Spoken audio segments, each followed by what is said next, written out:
It is necessary to purge the establishment. What she's suggesting that churches do, a focus on... That's not necessarily a good thing to start with. They're stating it wasn't around when we needed the greatest generation of the 30s or 40s. It happened before the election because there's too many Republicans that are afraid that their wrongdoings are going to... It's unacceptable, and I'm not going to sit here, stay silent, and not call it out.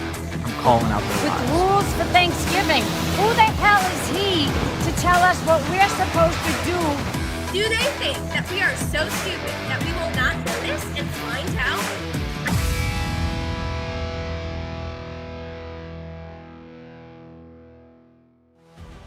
Hey, this is Josh Barnes with Point of View, where we discuss the crucial questions that you have about the critical issues of our day from a biblical worldview. We believe that to be right about issues, you're going to have to be biblical about issues. Check out Point of View every Monday from 4 to 6 p.m. and every Tuesday night from 8 to 8:30 right here on Right America Media Network at ramtv.live. Join us for the next episode of Point of View and let the Bible change your perspective. Hi, America. My name is Savannah Lynn, and I'm the host of a political commentary podcast called The Savvy Truth. If you love God, love your family, and you love this country, you can tune in at Right America Media on Facebook or at ramtv.live. This podcast airs 7 Eastern and 6 Central. I am a raging patriot.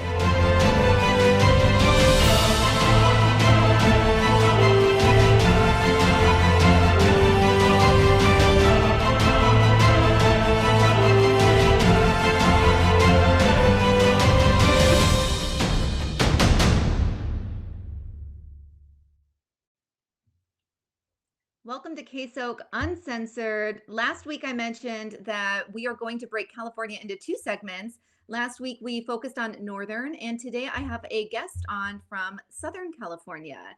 Today's guest is a fellow Leo wife, and for those of you who don't know what a Leo is, it's a law enforcement officer. And you know what? We spent an hour connecting on the phone last night, and it's like I was talking to a sister. And then when you really think about it, when you are married to somebody in law enforcement, it really is a sisterhood. And I know there are spouses out there that are married to police officers that are female. So not to exclude you guys, but it is that sister brotherhood, because you can't talk to it unless you have lived it. And we will be discussing what it's like being married to a law enforcement officer today. And first, I want to do a little KSOK story time and just tell you how I met my husband. It's actually quite funny. I think God knew that I get bored easily, and so he threw me a little fantasy meeting with my husband. Basically, he was an NYPD police officer. I was on vacation in New York City with one of my girlfriends, and I was walking through Times Square, and he hit on me, and the rest is history. And, it appears to be glamorous at first, at least for someone like me who's always respected the uniform and really had a lot of admiration for those who serve. But, it's not as glamorous as one may think. Yes, they look great in their uniform and they have a job that most people respect. But in today's day and age, it is very taxing on the loved ones of the law enforcement officers. And actually, I got my first glimpse into the reality of what it's like being married to a police officer when I was doing long distance with my husband, and I was at the gym working out in Oregon while he's working in New York City. And I look up and the news is playing, and the news showed that 2 police officers in Greenwich Village, which is where he worked, had been shot point blank and they had passed away. And I wasn't able to get in touch with him for at least 6 hours. And that was my first glimpse of what the reality really is being married to a law enforcement officer.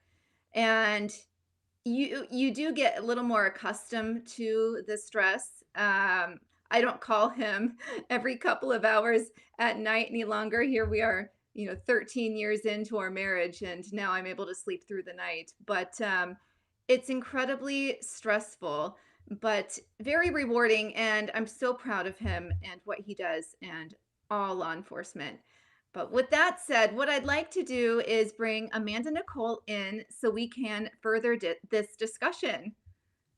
Hello. How's it going? Good. How are you? Good, thank you. I appreciate you coming on the show so much. And I really loved getting to know you better last night. It was awesome. Yeah, it was fun. We had a lot of similarities in our feelings. It's so true. Yeah, like I said, it really is a sisterhood.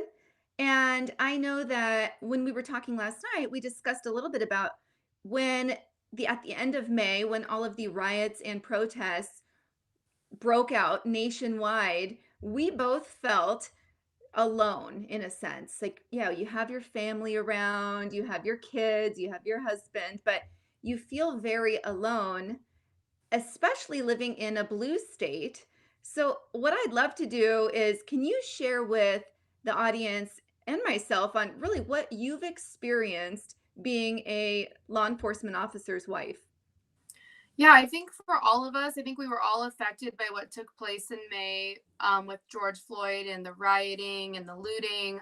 For me personally, I'm not a seasoned law enforcement wife, or at least I don't see myself as one.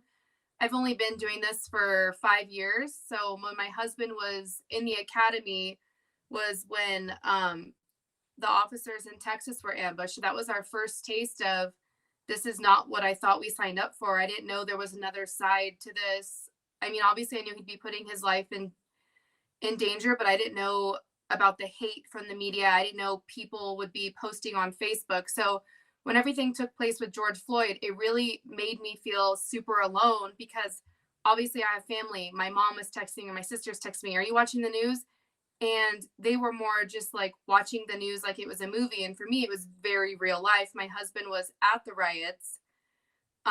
And it was difficult to watch. I was on the edge of my seat, and it's hard because the riots taught us that news is no longer allowed in our household. I have 3 small kids, 5 and under. So putting the news on where they can see what's going on with law enforcement was just not an option. So I remember putting my kids to bed early and sitting there glued to the TV, watching my husband's location move around on his phone just to make sure he was okay, because I knew he wouldn't be able to give me updates about what was going on. Wow. Wow. That is the reality of it. That is so scary. I know. Did you feel like you had a lot of support from your family while this was happening, and your friends? So this is a super touchy subject in our household. I love our families, both of them, my husband's family and my family. I think unless you're in this cool kids club of being a Leo wife, you have no idea what we're going through. So I do not feel like we had any support really from family. There was a few people who did reach out, and bless their hearts, because we needed it. But most people just assumed everything was okay, or they assumed it wasn't a big deal. During the riots, my husband was on Force 12s for the entire month. And I really learned how alone I was during that period of time. And the support that I had came from Leo wives I had met on Instagram from all across the world. I had people I've never met one time in my life, never even talked to on the phone. And they were messaging me, "Hey, I know your husband's in California. Are you guys okay? How are you doing?" And like, yes, I'm thankful people ask about how my husband is, because obviously he's right there living it. But people forget to ask how I'm doing. You know what I mean? Like, it's scary being a Leo wife, and it's scary for my kids and our family. So we had more support from strangers on the internet, and I was so thankful to have met so many of them. And then also other Leo wives we've encountered from my husband's work. So I was very grateful for all of them. That's really good. You need that. I know you and I spoke about, we set up our social media accounts at the same time. It was both in early June of 20. And yeah, the same experience goes for me. That's when I felt so alone. And it was when my husband was also doing the Force 12s for a month. I mean, that overtime is gorgeous, but but being on Force 12s for a month straight, it wears on everybody involved, especially dealing it's with what they were difficult. And you know, when with. when I became a Leo wife, everyone said, delete all social media, shut yourselves down to everything. And I did that. And then come everything that occurred in May with George Floyd, I reopened my Instagram because I really needed the support, and I needed to see that people were there living through what I was living through, and that I could talk to someone, because family and friends, unless you're on the inside, you just don't know what it's like. It's so true. You know, I agree with you. That's what kept me sane. And you really do create like a virtual family in a sense. And the fact that you had people asking how you are doing, that reminded me, my neighbor across the street, when all of this was happening, and he's a patriot. He's one of the few patriots in my neighborhood. But he was like, how's your husband doing? And I'm like, doing well. And then he asked me another question, and I assumed it was about my husband. And so I went to answer it from his standpoint. He's like, no, how are you doing?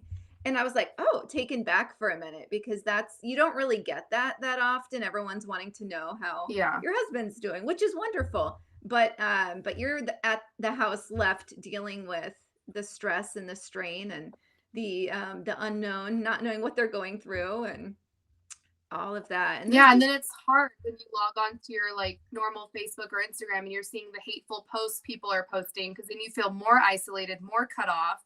Yes. And then you feel like, for me, I felt personally attacked by it. So it was just a big mental game. Yeah, no, absolutely. That's why I was like, it was like talking to a sister yesterday, because I did the same thing. I went through the same things. I remember going on my personal Facebook, and everyone on there I've known either from school or just at some point in time I've worked with them. But I was like deleting people like crazy, and I'm like, oh my gosh, I just need to stop. So I just that's when I went and created my alias, so that I could connect with people that were like-minded versus hating everyone around me for not being. Yeah, I know people say don't delete people, but I did the same thing, because honestly, my Facebook is for me. It's for me to connect with friends and family, and I feel like my mental health is important. So if you're posting negative, ugly things, I don't care if you're my aunt or my cousin. I deleted family, and I'm good with it. I like it. I don't like seeing the division, but I like seeing the fact that you're able to identify that somebody is cancerous in your life, even if it's just for that moment in time, and then eliminate it, because I feel like not enough people know or have the guts to do that. So I do think that is important sometimes. So I'm curious, in California, when you look around, so you're in Southern, when you look around, do you see a lot of Trump banners, Trump flags? What's your atmosphere like there?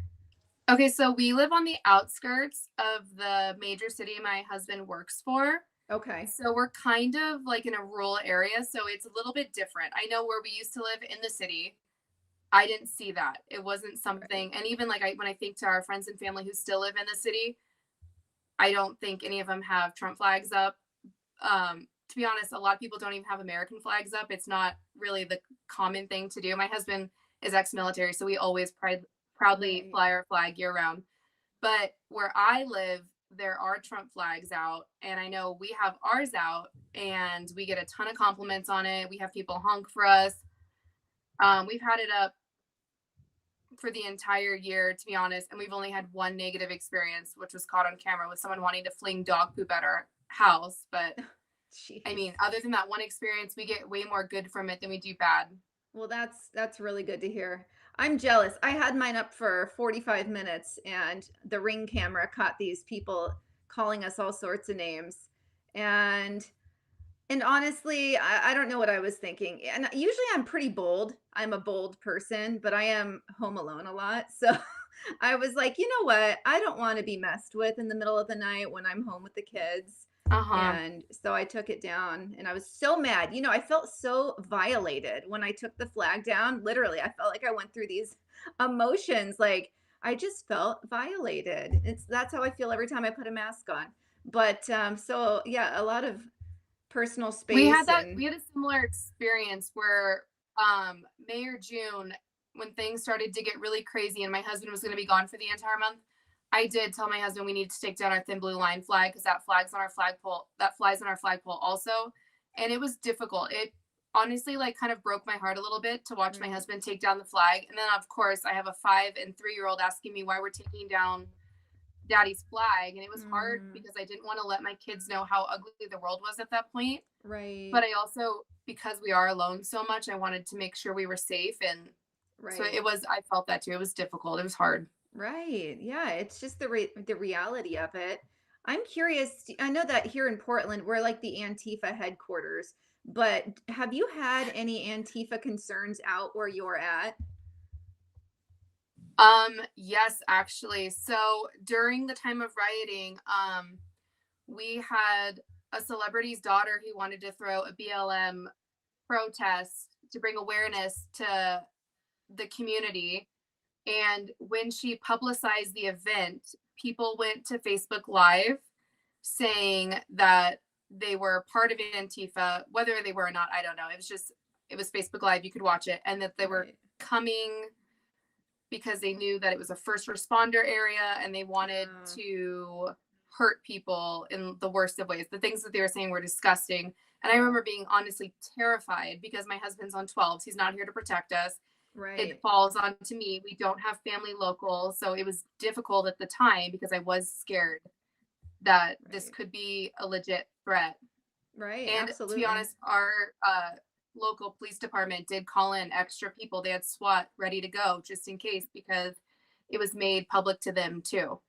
Yeah, that's scary. And that has happened here in Portland where Portland police officers, their information was leaked and they're not quite sure how that happened, but it was leaked and a lot of police officers' homes were vandalized. And yeah, it's scary. It's a very real possibility. So yeah, no, it's interesting. You know, Yeah. Antifa seems like they're everywhere, even though their HQ is here. They're a little bit of everywhere. It seems like that was one concern I had with potentially going. I was going to go to CPAC, and thankfully they moved it from DC to Florida, Orlando. But that was something that was in the back of my mind, was Antifa going to show up there in droves because they knew conservatives were there. So it's the threat is real. And you know, Breonna Taylor. So the Breonna Taylor, she passed. She was shot by a police officer, and then 2 days ago, I believe, might have even been yesterday, they announced that that police officer is not being charged with murder charges. And of course, there's more rioting happening here now. So it's just never ending. And no, yeah. and to be honest, I am like the worst. I constantly beg my husband, can we please leave California? I grew up here. I've lived here my entire life. All 30 years I've lived in California.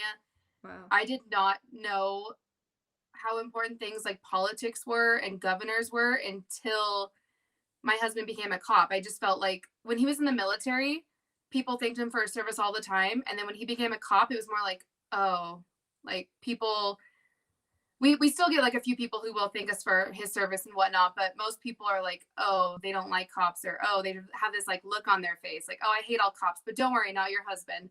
So yeah. I would love to leave California. I feel like where you live plays a huge role in like the stresses of being a Leo wife. And absolutely. Yeah, it sure does. I know a lot of people in the Portland area, a lot of police officers, they went to Boise and they did walkthroughs in the city, and they were checking out to see people's vibes on what people thought about police officers and law enforcement. And people were reassuring them, like, don't worry, we love our law enforcement here. And that's just like, whoa, for us here, that's just doesn't happen, which is just really sad. Of course, when you get out into smaller rural areas, you know, people appreciate, people are raised with, I would say, more morals, and they respect people who serve. But yeah, no, you're spot on. It is very different in states, red states especially, but then also just in conservative counties and areas. So yeah, what state do you have your that's just eye something on? you don't know though until you're on the inside. Oh, it's so true. It's true. Do you have your eye on a state to relocate to, or you just want to get out of California? We were looking at Coeur d'Alene, Idaho. I love Idaho, but me too.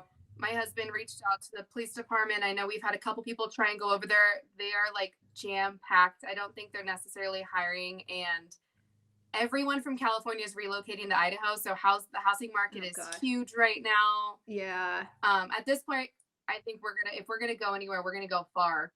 Yeah. Go south maybe. Yeah, I don't blame you. Yeah.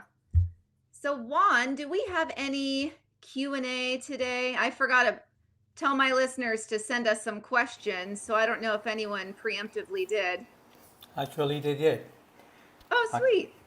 Okay, yeah. Let's go ahead and segue. Okay, I got the first one from Keith in YouTube. Does your husband talks about what he deals with when he comes home, or he keeps it inside? That's for you, Amanda. I didn't hear the question. Can you repeat the question? I think it was Yes. basically. I'm sorry. So from Keith from YouTube, does your husband talks about what he deals with when he comes home, or does he keep it inside? Okay, so this is a big rule in our house. It's been a rule since my husband got out of the academy. Under no circumstance are you allowed to keep anything bottled up inside. I want to know everything. From talking to other Leo wives, I was hearing, like, I was warned about divorce rates and fighting and depression. And so that's something I've always left it completely open to my husband. I want to know everything, the good, the bad, and the ugly, because I feel like that's how we support them. Like, I want him to unload on me, and my husband does. Like, he tells me everything. Yeah. And I listen to it, and I'm supportive, and I hope he feels that, because I want to make sure that he knows he's never alone in anything. And I've heard about husbands who don't tell their wives stuff because they don't want to stress their wives out and they don't want to scare their wives. But at the same time, this is like a family career. We signed up for this, so I want to know everything. I think it's important. I agree. And that's my approach too. And I actually, I watch true crime in my spare time. So I'm like, I want detail here. Yeah. He actually really likes it. He thinks I'm crazy at the same time, but then he's like, missing limbs, and also I don't tell it all. I like. Yeah, I'm also interested in that too, but still I feel like even if your wife is more sensitive, I think it's important for them to know what you're going through, because I think it reflects in your day-to-day life and in your off days. I mean, if your husband's stressed, there might be something going on at work and he's too scared to reach out to you, and then that's where you get him reaching out to other people. Or I just want my husband to know you can always come to me, and I'm curious and I'm interested and I'm on your side no matter what. I love it. Yep, spot on. Next question from Jean in Facebook. How do you deal with the stress and still stay so beautiful?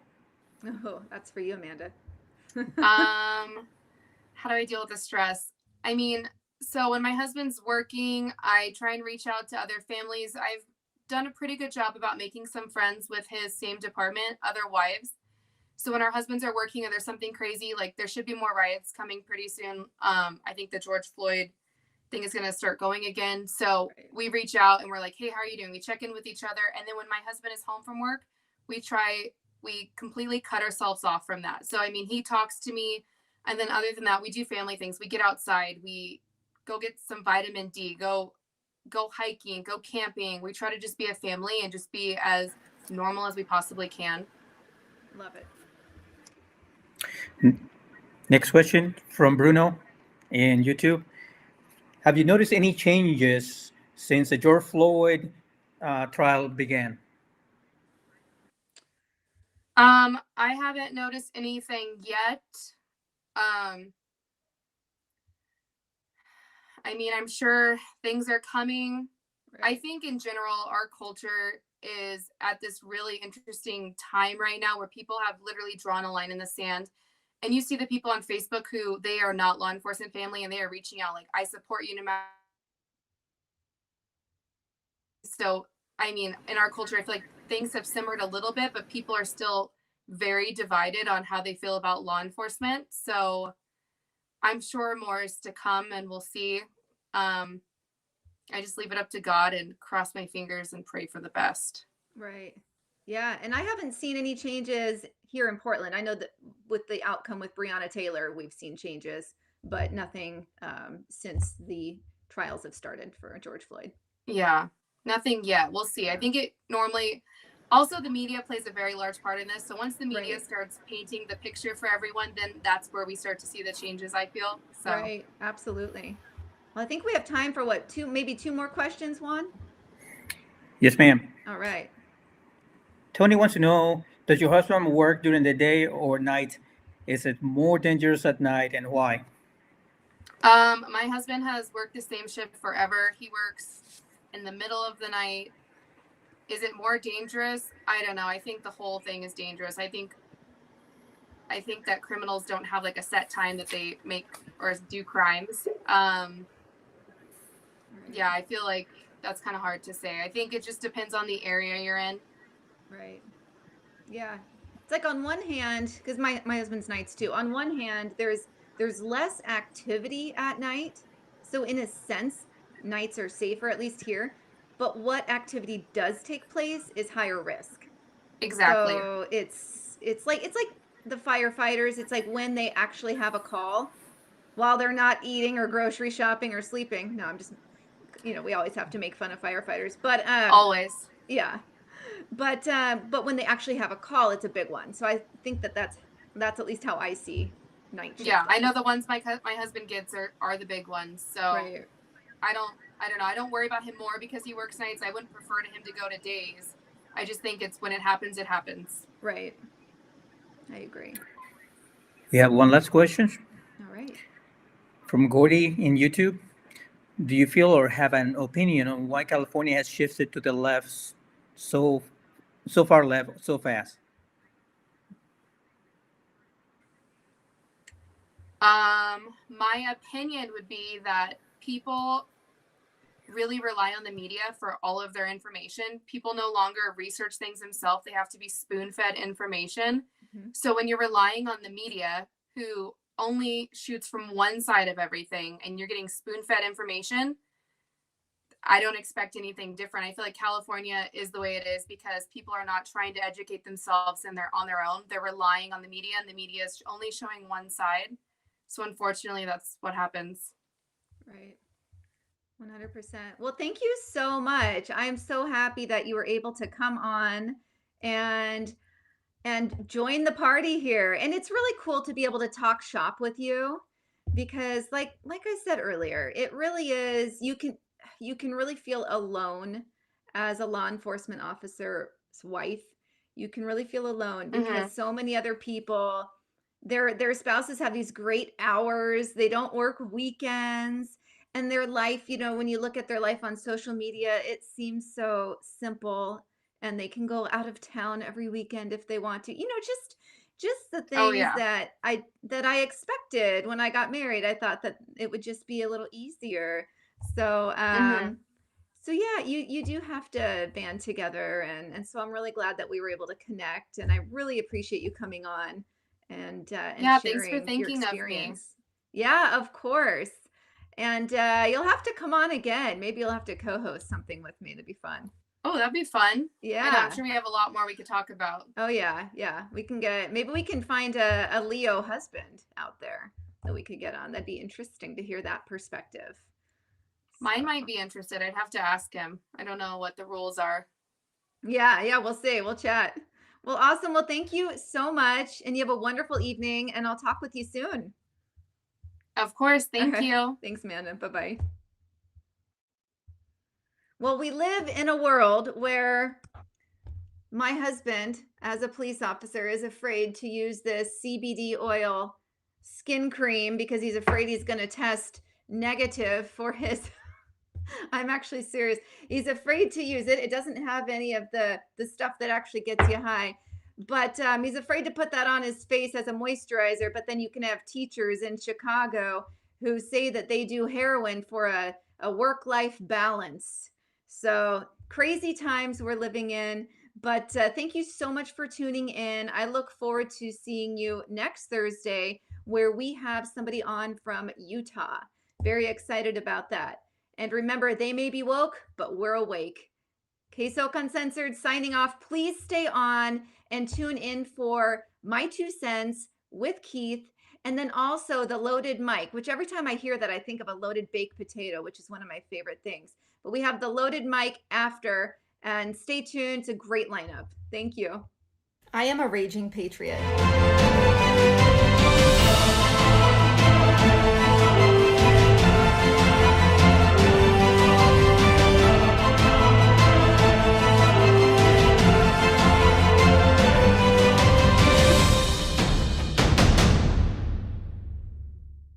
Alright, y'all, it's official. Every single person running our government and spending all of our money are a bunch of Neanderthal dim-doms who never had to pass first grade math, probably because they became a politician.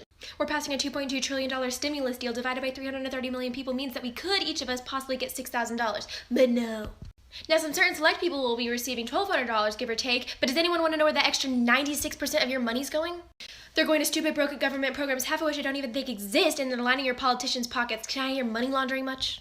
And here's just a few. $300 million to public broadcasting. $300 million for endowment of the arts. $20 billion to the post office, because why not? $100 million to NASA.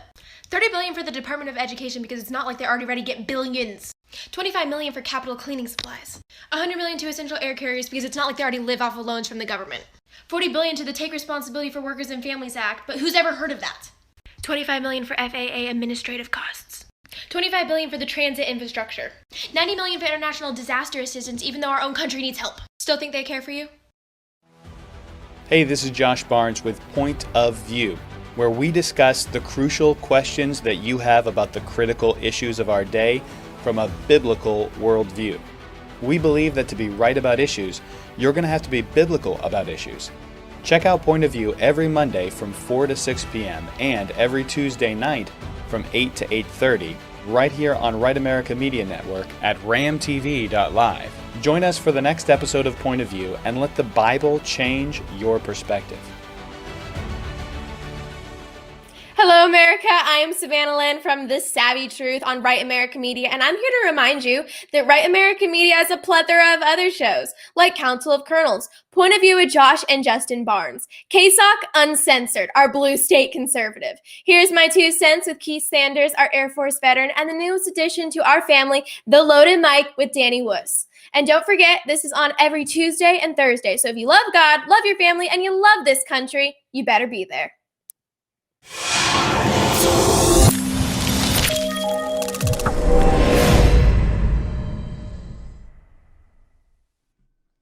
Welcome to tonight's episode of Here's My 2 Cents with me, your host, Keith 2 Cents Sanders.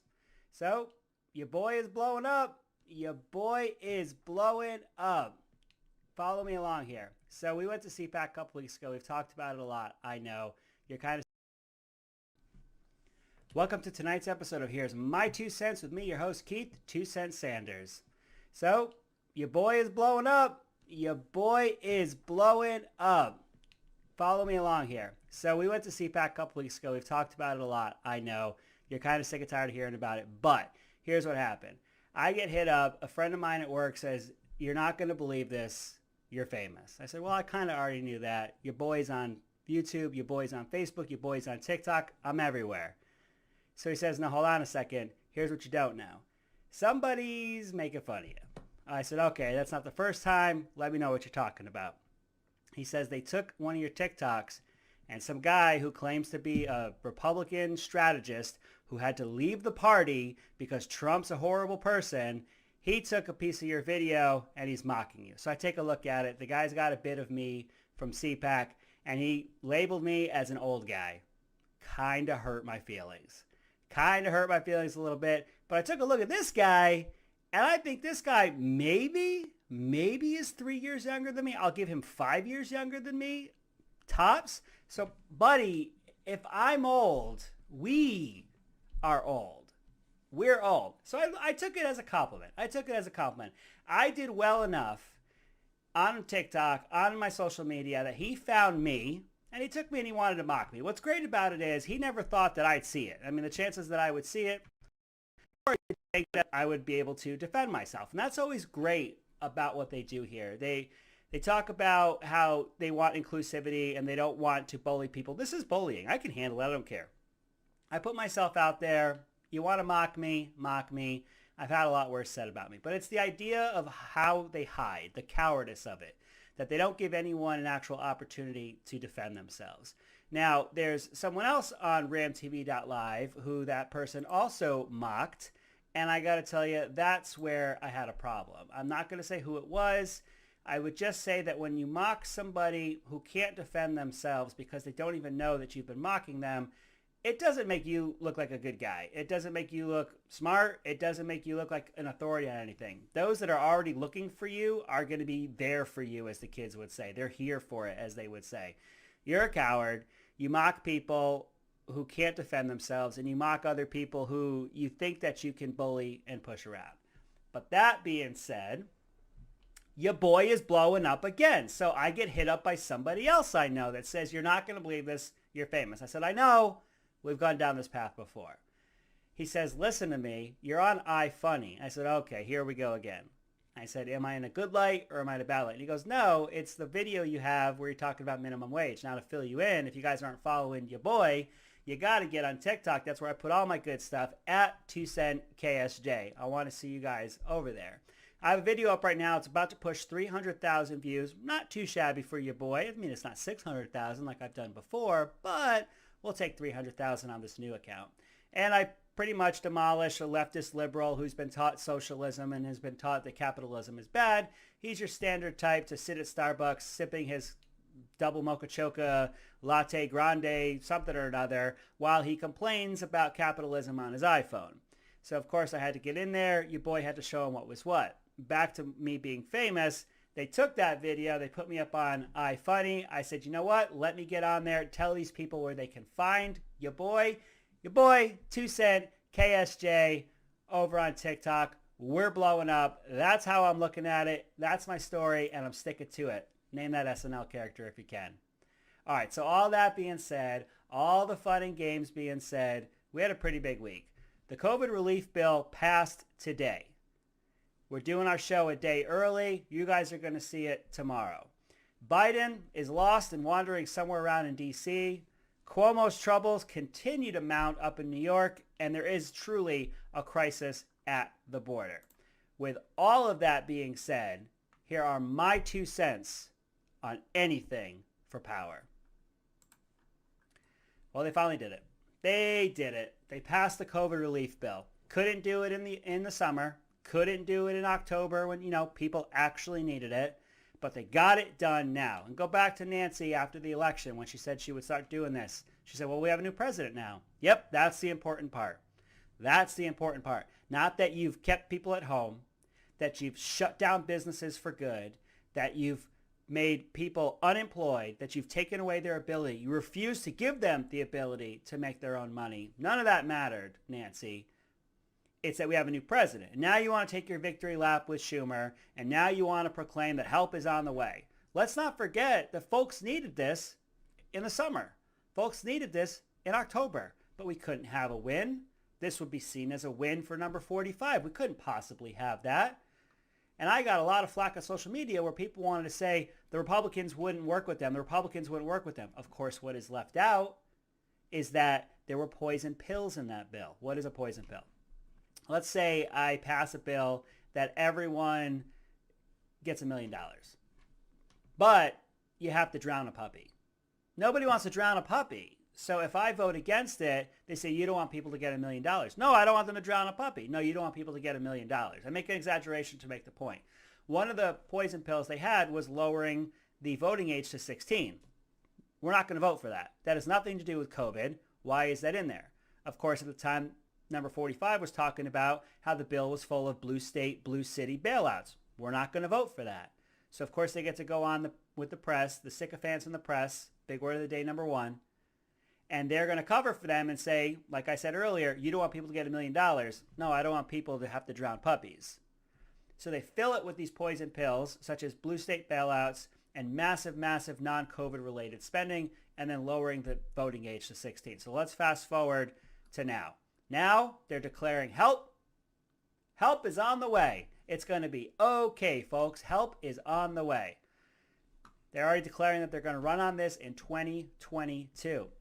I'm not so sure they want to run on this in 2022. I might encourage them to run on this in 2022. This is not a good bill. This has vast overreaching effects that we're going to feel for years to come. We're going to get in more later about what's in the COVID bill and that it not necessarily is covering COVID. It's a massive, massive spending bill. And of course, that's what number 45 was fighting about this whole time. If this, Nancy, I'm talking to you, Schumer, I know you guys watch me. I know you guys have heard about me, you watch me. If this was about helping the American people, which you're proclaiming you're doing now, that help is on the way, why didn't you segregate the stimulus money from the 16-year-olds voting and from the massive spending and the blue state ballots? Why didn't you separate them? If help is on the way, you're here to help the American people, why didn't you separate them? Because anything for power. We couldn't possibly give a win to Donald J. Trump before the election. We couldn't possibly have the election be affected by an economy that was on the rebound. You couldn't possibly have the unemployment numbers go down, because then the economy would be back where it was before COVID hit. And then you couldn't wield it as a weapon against Trump. I want to pose this right now. I want to pose this. I don't think we need it. I don't think we need it. I think we need to open. I think the answer is to open. Right now, according to the Brookings Institute, the unemployment rate nationally, 6.3%. 6.3% is not a horrible number. Absolutely not a horrible number. If you're home and you're hurting, I understand. The answer isn't to hand you $1,400 and say everything's going to be great and to declare that you're lifting people out of poverty. I didn't know that $1,400 a person one time could take people out of poverty. If that was the case, I feel like we should have done that a long time ago. I feel like we've really missed our opportunity. So maybe that's not really the opportunity. Maybe we need to open up. I said just a moment ago, the Brookings Institute has the national unemployment at 6.3%. If you're an open state, you're less than 5%. Open. Look at what the numbers have done. They went up over the winter as expected. Death rate actually dropped over that time because the therapeutics got better, because we knew who to segregate. We had the testing in place so people knew. People took it seriously. Now, we have this thing called herd immunity that we're reaching because of the amount of people that have had it. And we have these things called vaccines. We have 3 of them now. It is time to open. The answer is not to give people money. It is absolutely not the answer. So I make the argument that the limit for what you make is also too high. So I've already started out by saying I don't think we needed it in the first place. So let's get into the concept of, okay, we're going to get it. So we have to look at what can and can't be done, who and who shouldn't get it. And of course, I'm not talking about the huge overspending on things that have nothing to do with COVID yet. I'm not even there yet. We're just talking right now about the actual COVID relief money that's going to actual people. That's the only part I'm talking about right now. We're going to get into the overspending here in a moment. So then let's say, okay, we're going to get the money. People need the money. Let's go down this path. People need the money. Let's get these people the money. Okay. Should billionaires get it? Obviously not. Should millionaires get it? Obviously not. So we have to get to a point where there's a reasonable amount of people. Let's take that back. A reasonable income where people need this help. They said $150,000 for a couple, $75,000 for a single person. I'm sorry, if you've been making $75,000 by yourself since last March, I don't think you need any money. If you as a couple are making $150,000 and have since last March, I don't think you have any money. I had people blow me up on social media and say, well, hold on a second. I live in New York. $75,000 isn't a lot of money. First of all, get out of New York. You can leave. And a lot of you are. And by the way, when you come down here to Florida, leave that stuff behind. Leave your liberal blue policies behind. It didn't work. You're not coming here just for the weather. You're not coming here just to see Mickey Mouse. Leave that stuff behind. When you come down here, leave what was up there. But I digress. In regard to them saying, well, that's not enough money for here. Great point. Great point. You want to know why that's a great point? Because a top-down approach does not work. If you're making $75,000 and you live in New York City, you're not doing so hot.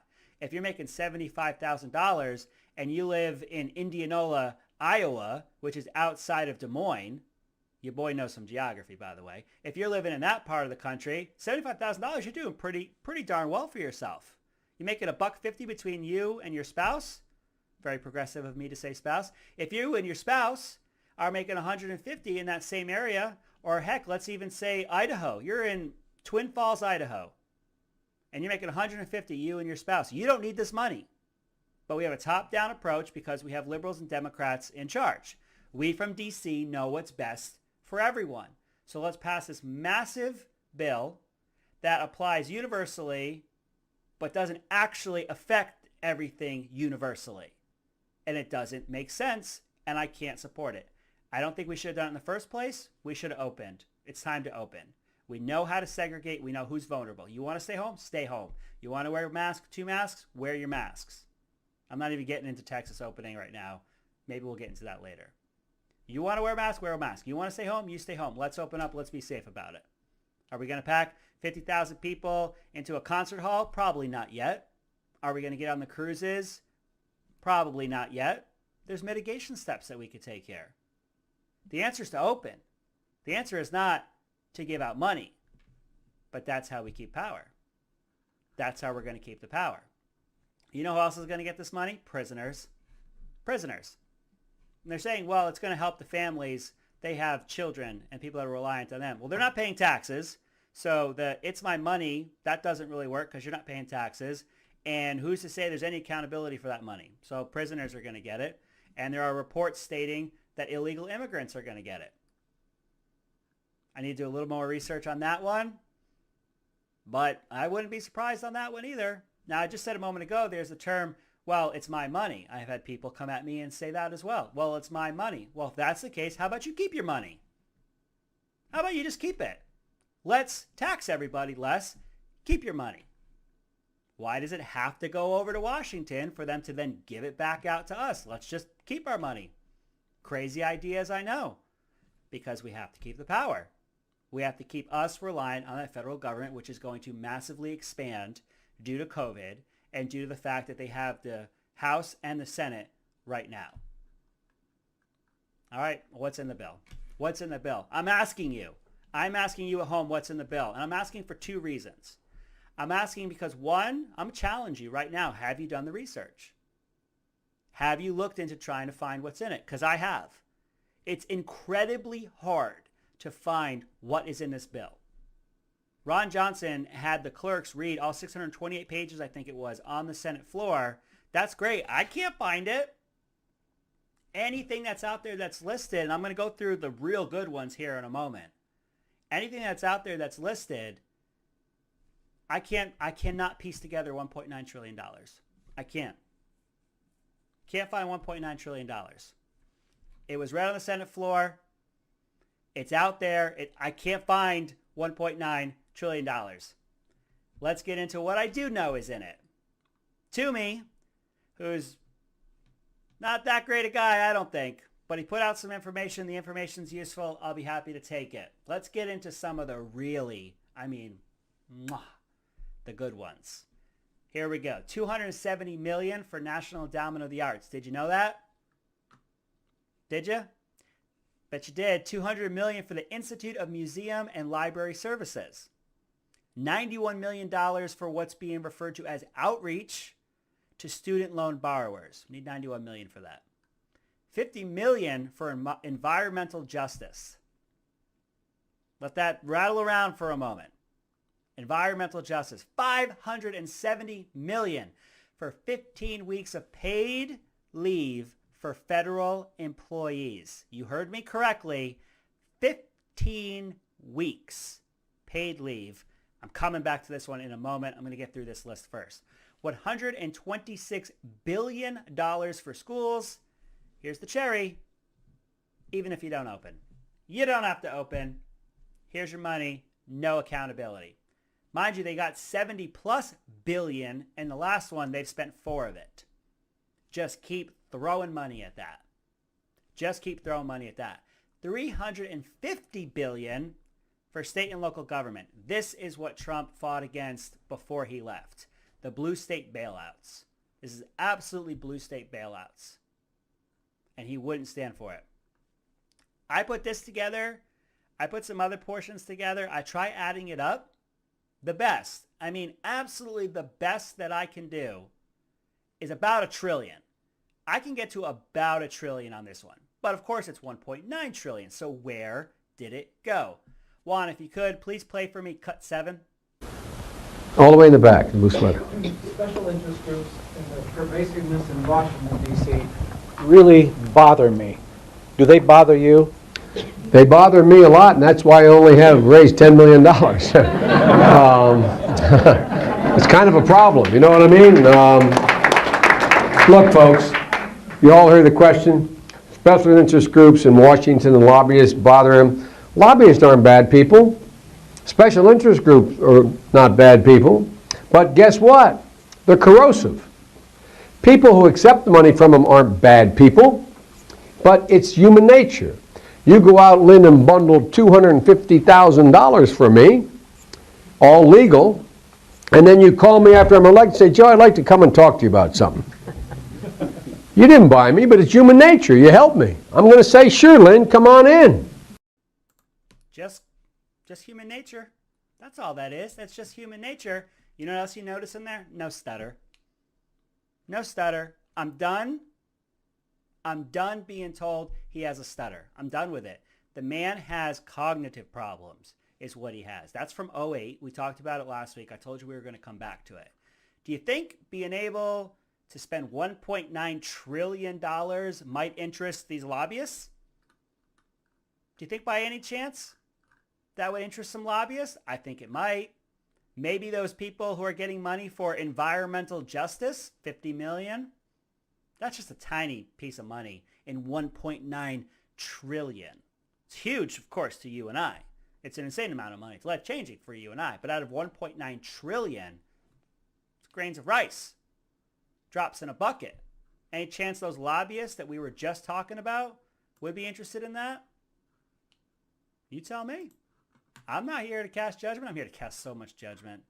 Let's go back to some of these ones I really, really like. $270 million for National Endowment of the Arts. Going to stop the spread. $200 million for the Institute of Museum and Library Services. So much research. PPE, ventilators. It's going to take care of all of that. $91 million outreach for student loan borrowers. It's over. We got it. We got this thing in our hands. We are taking it up. That last $91 million right there for outreach is going to seal that deal. Do you think anybody would be interested in 15 weeks off? 15 weeks off. I read into it. I'm going to tell you what I found. You have to use, if you're a federal employee, you have to use your 15 weeks paid medical leave. Paid federal leave. You have to use it between now and March and October. Sorry, boss, can't come in today. Sorry, boss, can't come in this week.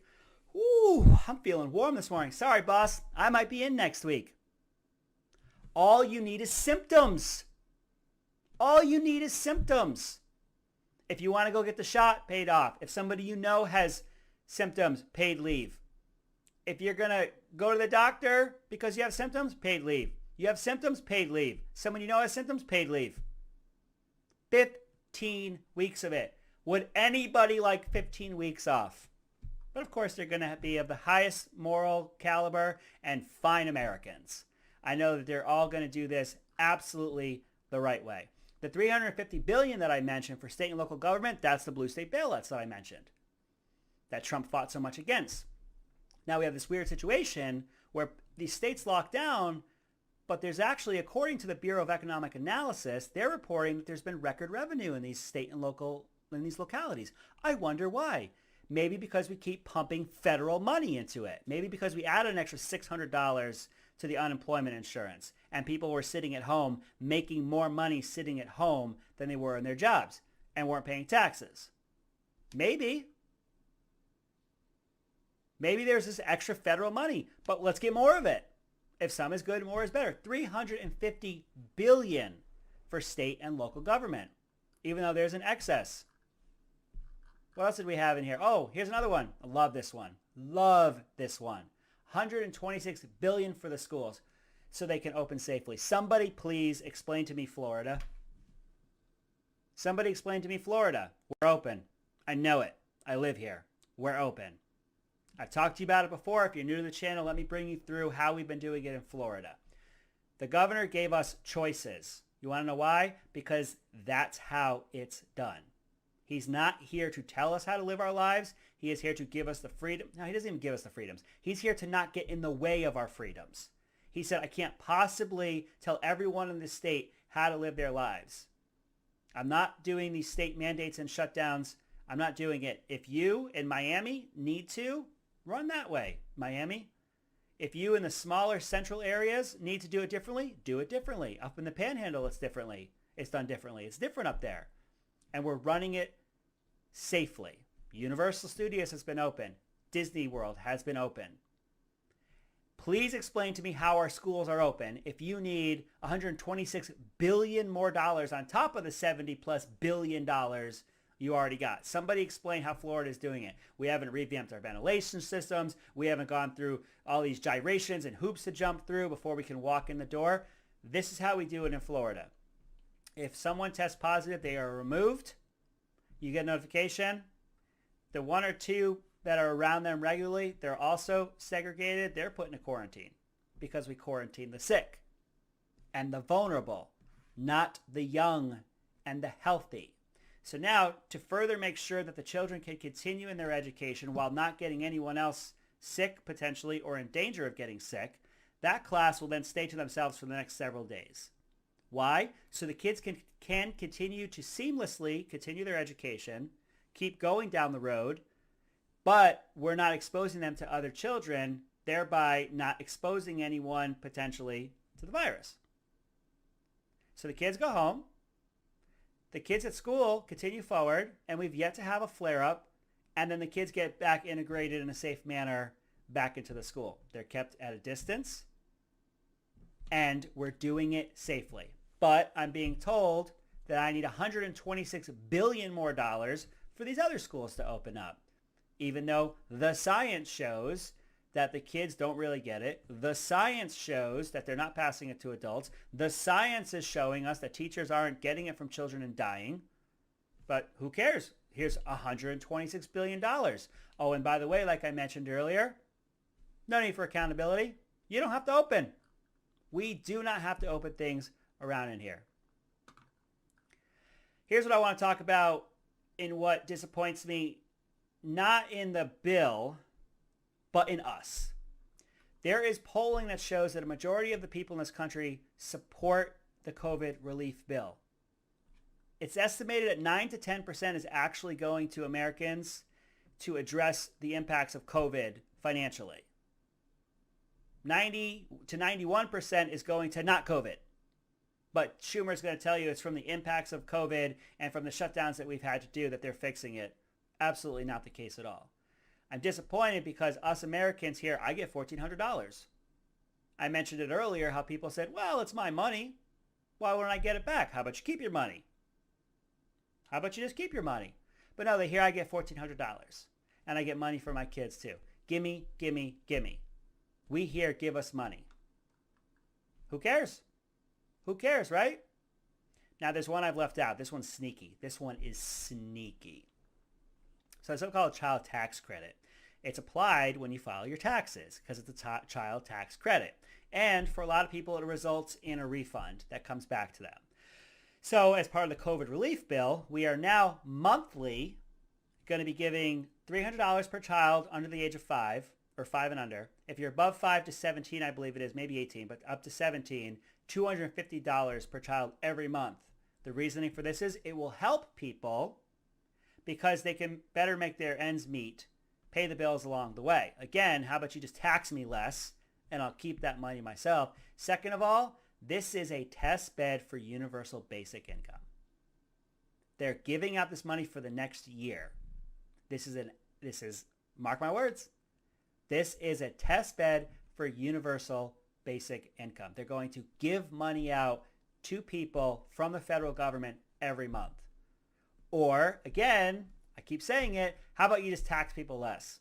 Let me choose to do what I want to do with it. I've got children. You're just going to give me money. You're just going to give me money. How about you just don't take money from me? Why do I have to give it to you? Let's cut that part out. I don't trust you with my money. How about I keep it? There's one thing that I'm happy about, and when it comes to this COVID relief bill. The $15 an hour minimum wage did not get passed. Now, it's being shown by the press and by the left, the liberals, that it was the Republicans that kept people from getting it. This $15 an hour minimum wage could not even have been in the COVID relief bill, and here's why. They used a process that's known as budget reconciliation. The budget reconciliation process allows for a simple majority. Even though it's 50-50, Kamala Harris comes in as the vice president of the Senate, as it were, and casts the deciding vote. That can only be applied for anything that affects the budget and or the deficit in the nation. $15 an hour does not fall in that category. So they get to go on TV and say the Republicans wouldn't do it. We think that $15 an hour, we know that $15 an hour would lift people out of poverty, which it won't. But it was those dirty Republicans that wouldn't give it to them. No, according to the parliamentary rule, I believe is what it's called, it was shown that due to their process of using budget reconciliation, they couldn't even put it in there anyway. But of course, the press won't cover it that way because this is all for power. If they have people dependent on the federal government, please give me more money, federal government, they will vote them back in. These are the people that are giving me money. These are the people that provide to me. They want you dependent on them to keep them in power. So all this being said, you could look at where it all started. It all started with Biden. Biden said, here's $1.9 trillion. I've got a plan. I've got a vision. Follow me to the promised land. Throws out $1.9 trillion, gives it to the subcommittees. They divvy it up, and they throw it back out there. This is one of Joe's bright ideas. Bright, shining light that is Joe Biden. Please, Juan, can you play for me cut one? Let's see how well Joe Biden is doing right now. So I want to thank you both, and I want to thank the former general. I keep calling him general, but the guy who runs that outfit over there. I want to make sure we thank the secretary for all he's done to try to implement what we just talked about. And then if I could just... Let's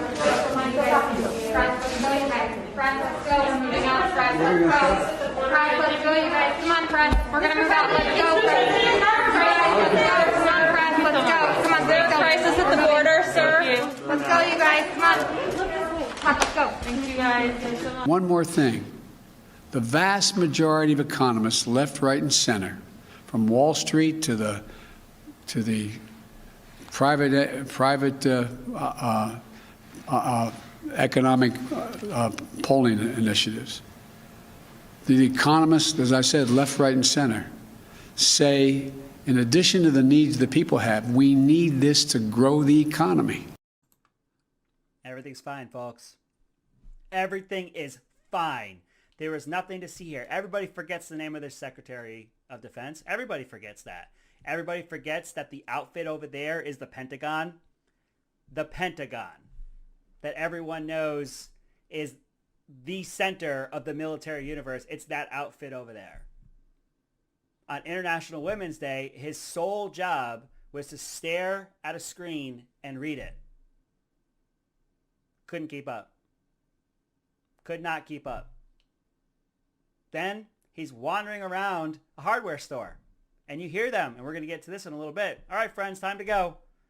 All right, friends, time to go. All jokes aside, the man has cognitive issues. And you have to all know that what's going to happen soon, and I think it's already started, the media is going to start swaying public opinion away from Joe Biden. Now, you have to remember, they spent a year plus telling you that everything's fine. He doesn't have cognitive issues. And he's Papa Joe, he's a moderate. Of course, he's not a moderate. This is far more progressive, his agenda, than even Barack Obama. And the media has spent all this time telling you that he's okay. Now they have to start swaying it the other way because he can't possibly just show up and then kick the guy out. So I believe they're starting, and if I can find the clips, I'll show it to you guys next week. They're starting to say things along the lines of, well, he doesn't have the best memory. That's where it starts. That's where it starts. They're also going to start saying, well, the people on the right and the conservative media are saying this and that, and that's bad. But then they're going to start talking about, and if that were true, what would we do about it? It would all be hypothetical. Then once the hypothetical gets more and more accepted, then they start talking about what would happen after that. So when they were in the primary, they were looking at what they had for a field. Who could possibly, in their eyes, beat Donald Trump? They all rallied around Biden, who wasn't not particularly doing that well at the time. This was going to South Carolina, I believe. All of a sudden, anybody who was left dropped out, and everybody got in behind Joe Biden. Somehow Kamala Harris, who didn't even make it to her home state for a primary and had already dropped out, somehow she gets picked for vice president. And then Joe Biden wins. They told me he wins. They told me he got 81 million votes. I didn't get to count them all. I guess that's what happened. Now, he's out front. He's just a nice guy, but this is going to keep happening. This is going to keep happening. And all that they did with dropping out, getting behind Biden, was all to get out number 45 and to get that power. This COVID relief bill that we've already gone into, you need to understand with this administration and potentially the administration that's going to take over for him, if they haven't already taken over, is the first of many steps. This universal basic income, which they're not calling universal basic income, but it is another step. Proof positive that this test bed that they've put there, this is how they want to go forward to absolutely transform this country. I've been advocating, if you guys have been watching this show, and I know you have, and you tell all of your friends about it, I've been advocating that we cannot let the media and this administration lull us to sleep. That everything's okay. Nothing to see here, folks. This massive overhaul that they're going to do through the COVID relief bill and H.R. 1, which we'll get more into as we go along, because that's the next big one. Stick with me. We'll probably go into that one next week. H.R. 1 is going to be a big one. This is how they're going to absolutely transform this country. I'm maintaining, and I'll let the beans out. Spill the beans? I'll let the cat out of the bag, one of those. I'll let you know that this is an overreach that I think is going to hurt them. I mentioned earlier how they said they're going to run on this. Okay, run on it. I think the American people are going to see that this is a vast overreach, and you have drastically increased the size of government, and I don't think that they're going to be all too keen on it. They have to keep Biden propped up as we go forward because it helps to keep their power. But he is a smokescreen. Now, Biden is not going to get any coverage from the media. They're absolutely complicit in this. Joe was going to be Mr. Transparent. He said so on the campaign trail / from his basement for months. He was Mr. Transparent. When he was president-elect and he was reporting from the office of the president-elect, which doesn't exist, he told us he's going to be Mr. Transparent. Okay, let's take a look at how transparent he's been so far. Juan, can you please play for me cut 2? And just a quick follow-up on a different subject. You mentioned last week that the president is expected to give a formal press briefing. Press conference, yeah. Yes, before the end of the month. Mm-hmm. So that is a commitment. Before in the next few weeks, we will see him and take questions and follow-ups and so forth. Yeah, he has done about 40 Q&As since he took office, but in terms of a formal press conference, which I understand there's a big focus on, yes, we will have one before the end of the month. There's the good old captain of the debate team, girl next door, Jen Psaki, right out front, being all kinds of transparent. What was left out there was Joe Biden's been president for over 45 days at this point. He's had 0, count them, 0 press conferences. She wants to mention Q&As. These Q&As that she's talking about are people shouting questions at him and him not necessarily answering any of the questions. Does this media push back? Of course not. All Jen Psaki has to do is say she's going to circle back, right? It's the circle back girl.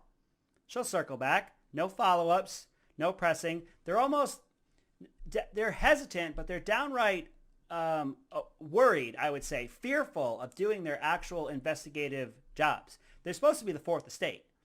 They're supposed to be there to hold the powerful accountable, to hold speak truth to power, to hold the powerful accountable. Yet they almost don't even want to ask and say, well, we got a lot of people out there asking about press conferences. Can you do one, please? Sorry, not yet. Okay, sorry, can't do it.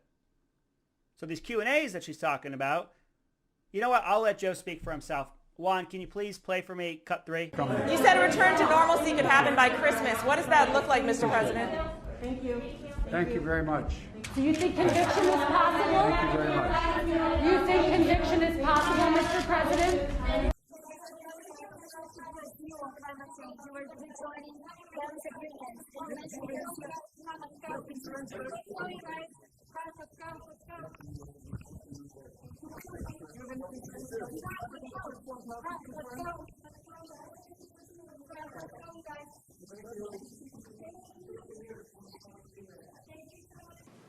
And I'm happy to take questions if that's what I'm supposed to do, Nance, whatever you want me to do.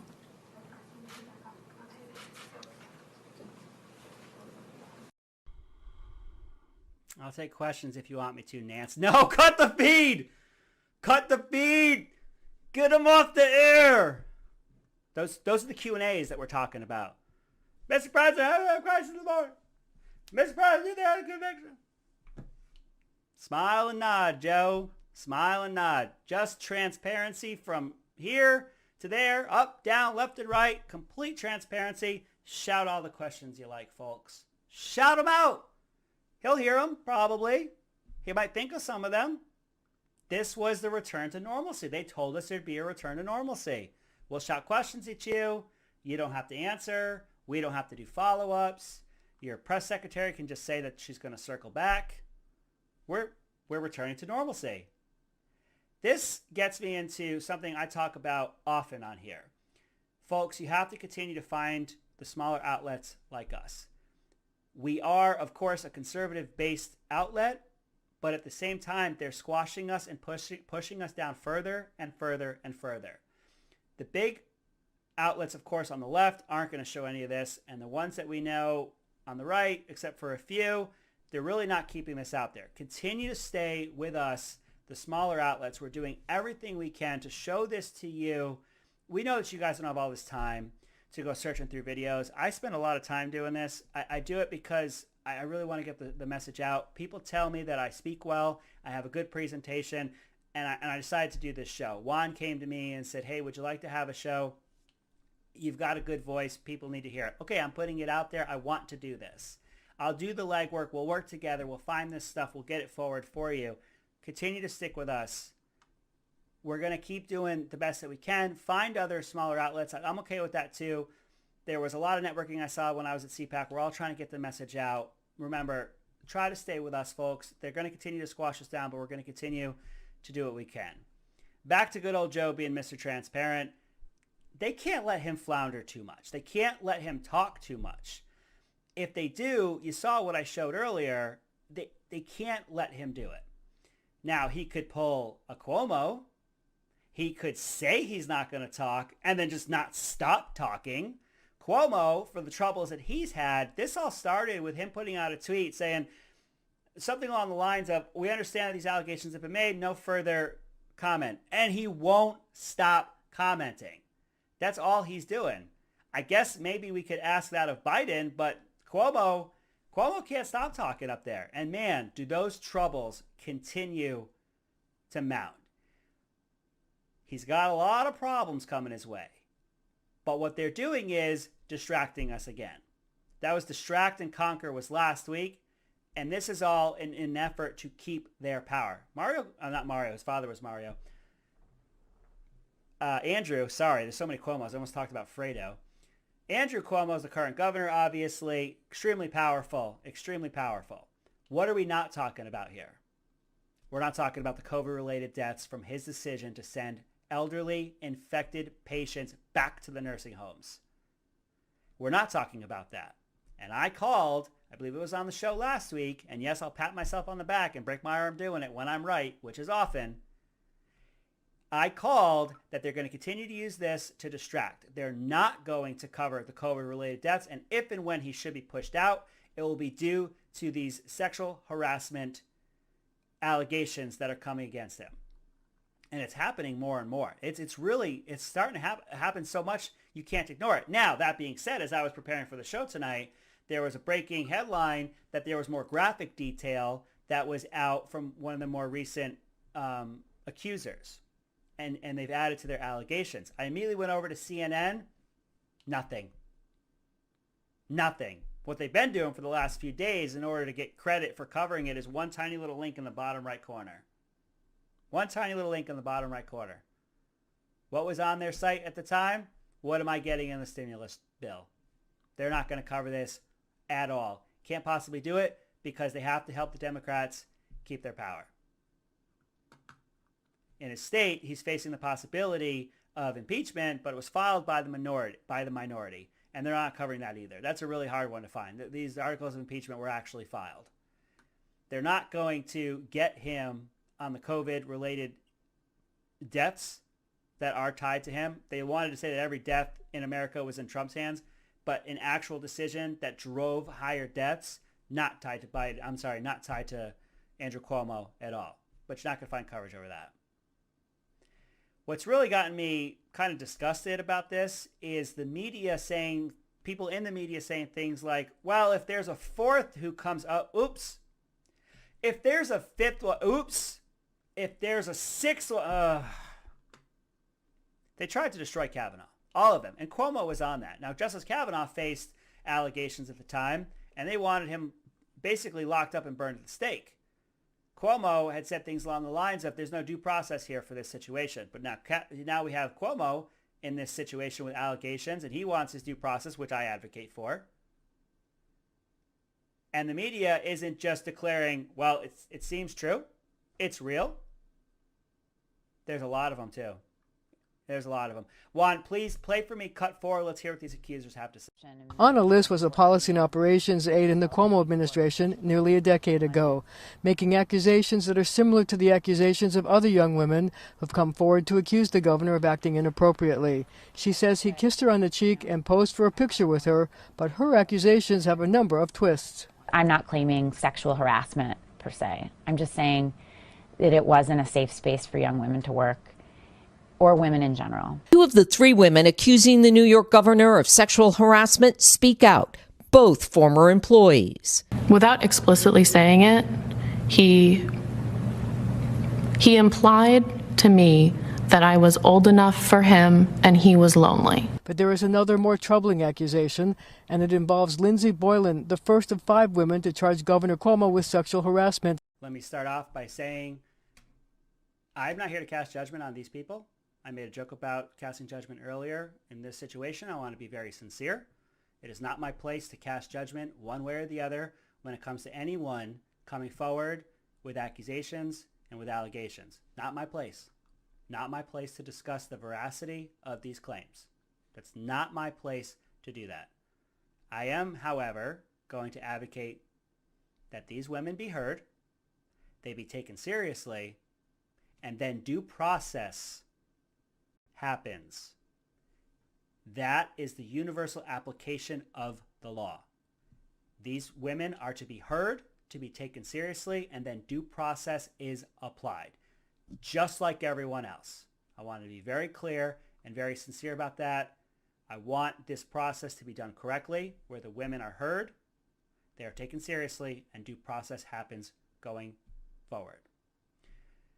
In listening to what they've been saying, there is at least a lesson, the most basic of lessons, to treat the people with whom you interact with respect and dignity. I don't think from what they were saying that they were being treated with respect and dignity. Take that lesson for you going forward. When you are interacting with people, make sure you're approaching it from no less of a stance of treating another human being with respect and dignity. This will probably be the undoing of Andrew Cuomo.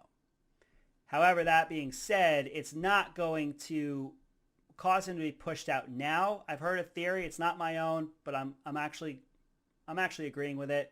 I think the way it's going to happen is he just won't run next time. They're not going to get him out. He's not going to resign. An impeachment put forth by the Republicans might get some bipartisan support. The reality here is he's most likely just not going to run again. Now they have AG, their Attorney General, Letitia James, I believe her name is. She wants that job. She's the one who had the report that showed that Cuomo, we'll kick this all off, that Cuomo underreported the nursing home deaths by some 50% potentially. And de Blasio, the garbage heap that he is, has ran New York City into the ground. Why not run the whole state into the ground? He wants that job. They're coming for you, Andrew. They can't most likely admit that the COVID policies didn't work. You know, the media is not going to admit that because remember, they gave him an Emmy. He was the antithesis to Trump. He was the truthful, honest, concise, clear, level-headed guy. His policies worked. Trump's policies killed everybody. The media is not going to show that it was COVID as the reason he shouldn't go forward. It was his sexual harassment allegations. That was the reason that he took it down. Can't be that it was COVID that took him down because that would be a threat to their power. So before we go forward, I want to talk a little bit about what's going on down at the border. I'm going to make a jump here. We've been talking about Biden getting lost. We've been talking about the COVID bill. We've been talking about Andrew Cuomo's problems. Something I'm going to introduce tonight that we'll get more into going forward is there is a legitimate crisis at the border. They can spin it 6 ways to Sunday all they want. I'm about to get into that here in a moment.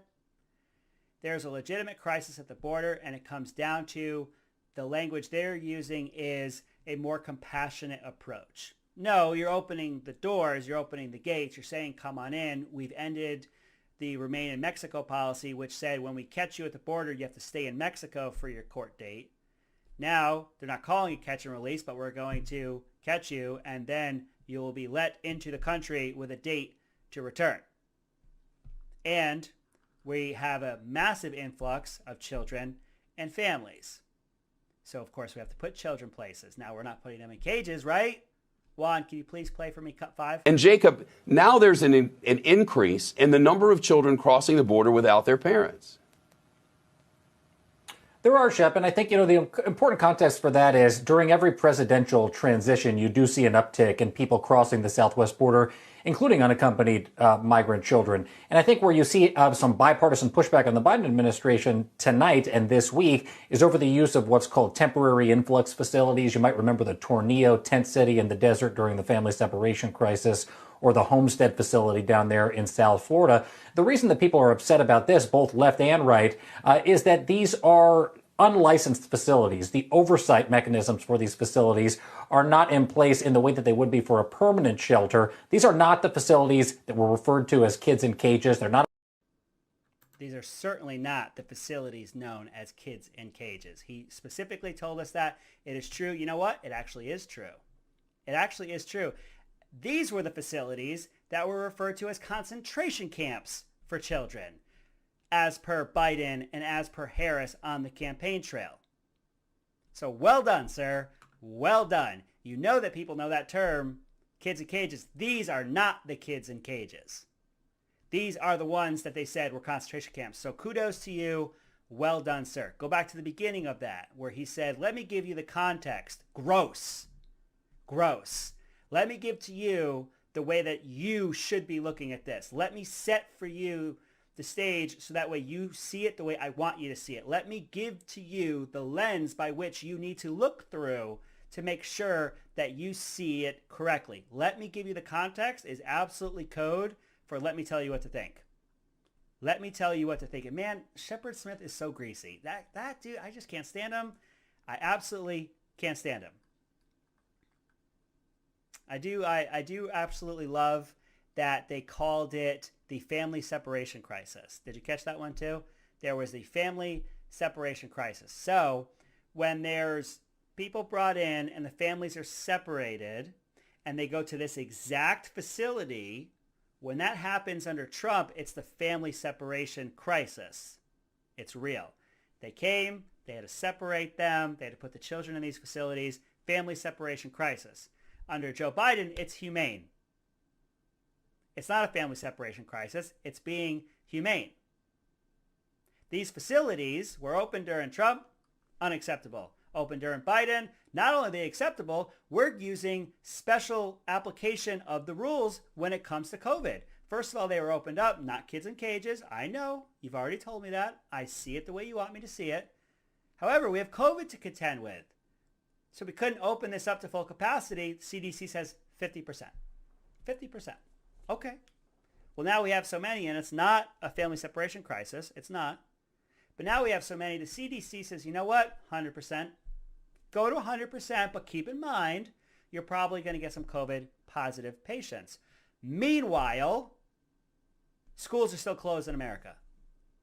Schools are still closed across this country. CDC has given special guidance for this facility to house migrants, as they're being called. Migrants. They're allowing them to go to 100%. Just let it simmer. Just let it simmer. I got one more for you. Juan, can you please play for me cut 6? Border Patrol agents have made over 108,000 apprehensions along the Rio Grande Valley sector this year alone, including unaccompanied minors and family units. Abbott says agents are overwhelmed, and smugglers see this as an opportunity to bring large groups of people and drugs into the United States. 108,000 apprehensions. I saw another statistic that showed 3,500 families and children every single day over the border. That smuggling you heard him talking about, that's humans they're smuggling. And it's not the smuggling where they say, let me get you away from this horrible life that you're in, and I'm going to smuggle you across the border to the land of freedom. I'll let you put 2 and 2 together. It's an extremely sensitive subject here on YouTube. I'm not even going to allude to it. But you are smuggling humans across the border. I will let you decide for yourself what you think those humans are being smuggled across the border for. What do you think they're being smuggled for? I'll talk around it because I want to stay on the platform. I want to continue, like I said, to get this conservative message out. This influx of migrants, as they're called, and their children are future Democrat voters. They know that. They know the vast majority of them are going to vote Democrat in the future, which ensures they keep their power, because anything, absolutely anything, for power. You could spin it and try to say that it happens at every election that comes around, but when you say, folks, we're going to be more humane, which officials in his cabinet have at least alluded to the idea that the idea of saying that it's going to be more humane may have enticed people to come over. I've made this analogy in the past. If I leave my water spigot on outside and my neighbor comes over, keeps collecting my water, and I have to pay for that water, and I don't want him to come over anymore, turn the spigot off. Heck, I can even put a fence around it, a wall, if you will. Now, if the next guy comes into my house and he takes the wall down and he turns the spigot back on, the neighbor's going to come over and take the water. If you don't want them coming over, turn off the incentives. What the last president did was he took away incentives. He didn't say, if you come here and I catch you, I'm going to release you into America, and yeah, I'm sure you'll come back. He said, you get here, you go back. You go back. You can wait over there. He didn't welcome them in and say, just come on in, you can be here. He turned off the spigot and he built that wall.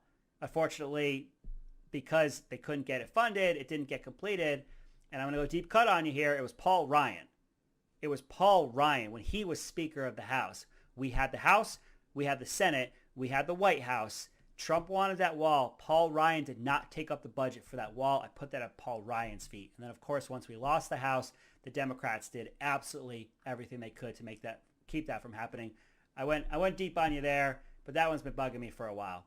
This is getting out of hand at the border, and it's going to continue to get worse. They're asking already for volunteers to go down to the border in order to handle this massive influx of people who are all wearing Biden shirts, mind you. Still cannot figure out how they got the shirts, but they got shirts. I don't know, maybe go down there with some water?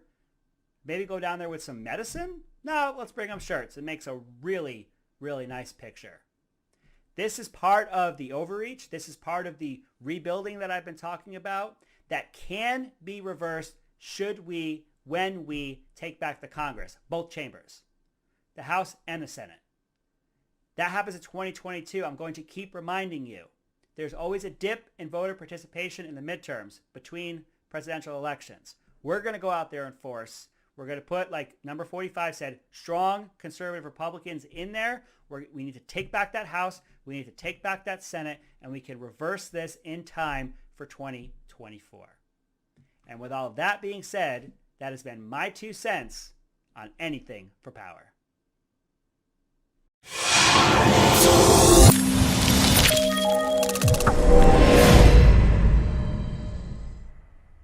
Hey, I'm KSOK from KSOK Uncensored. My show airs every Thursday night at 7 p.m. Eastern on RAM Channel 1. My platform is We the People, and I represent a stage for all 50 states. And the only thing that my guests have in common is that they are raging patriots and they love this country and they have a great message to share. Please come check us out and join the KSOK Uncensored family.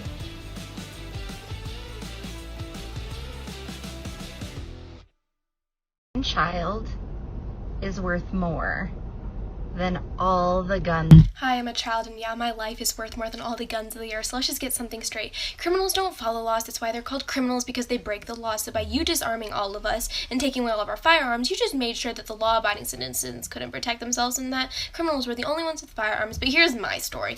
I have a binder 4 to 5 inches thick of every single rape and death threat I have ever received. I have had to sit in police stations for hours on end with detectives trying to figure out how we can track down all these evil, disgusting, vile people who threaten to rape, make me bleed, and murder my family so I could hopefully get a restraining order that is just a piece of paper.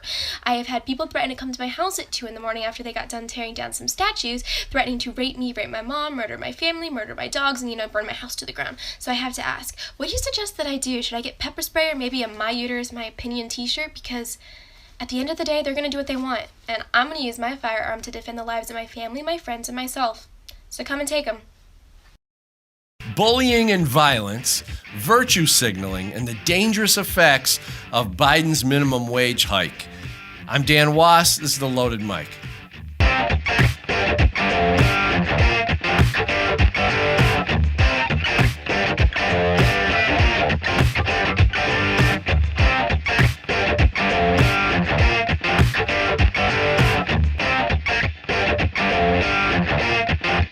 You're listening to the Loaded Mic.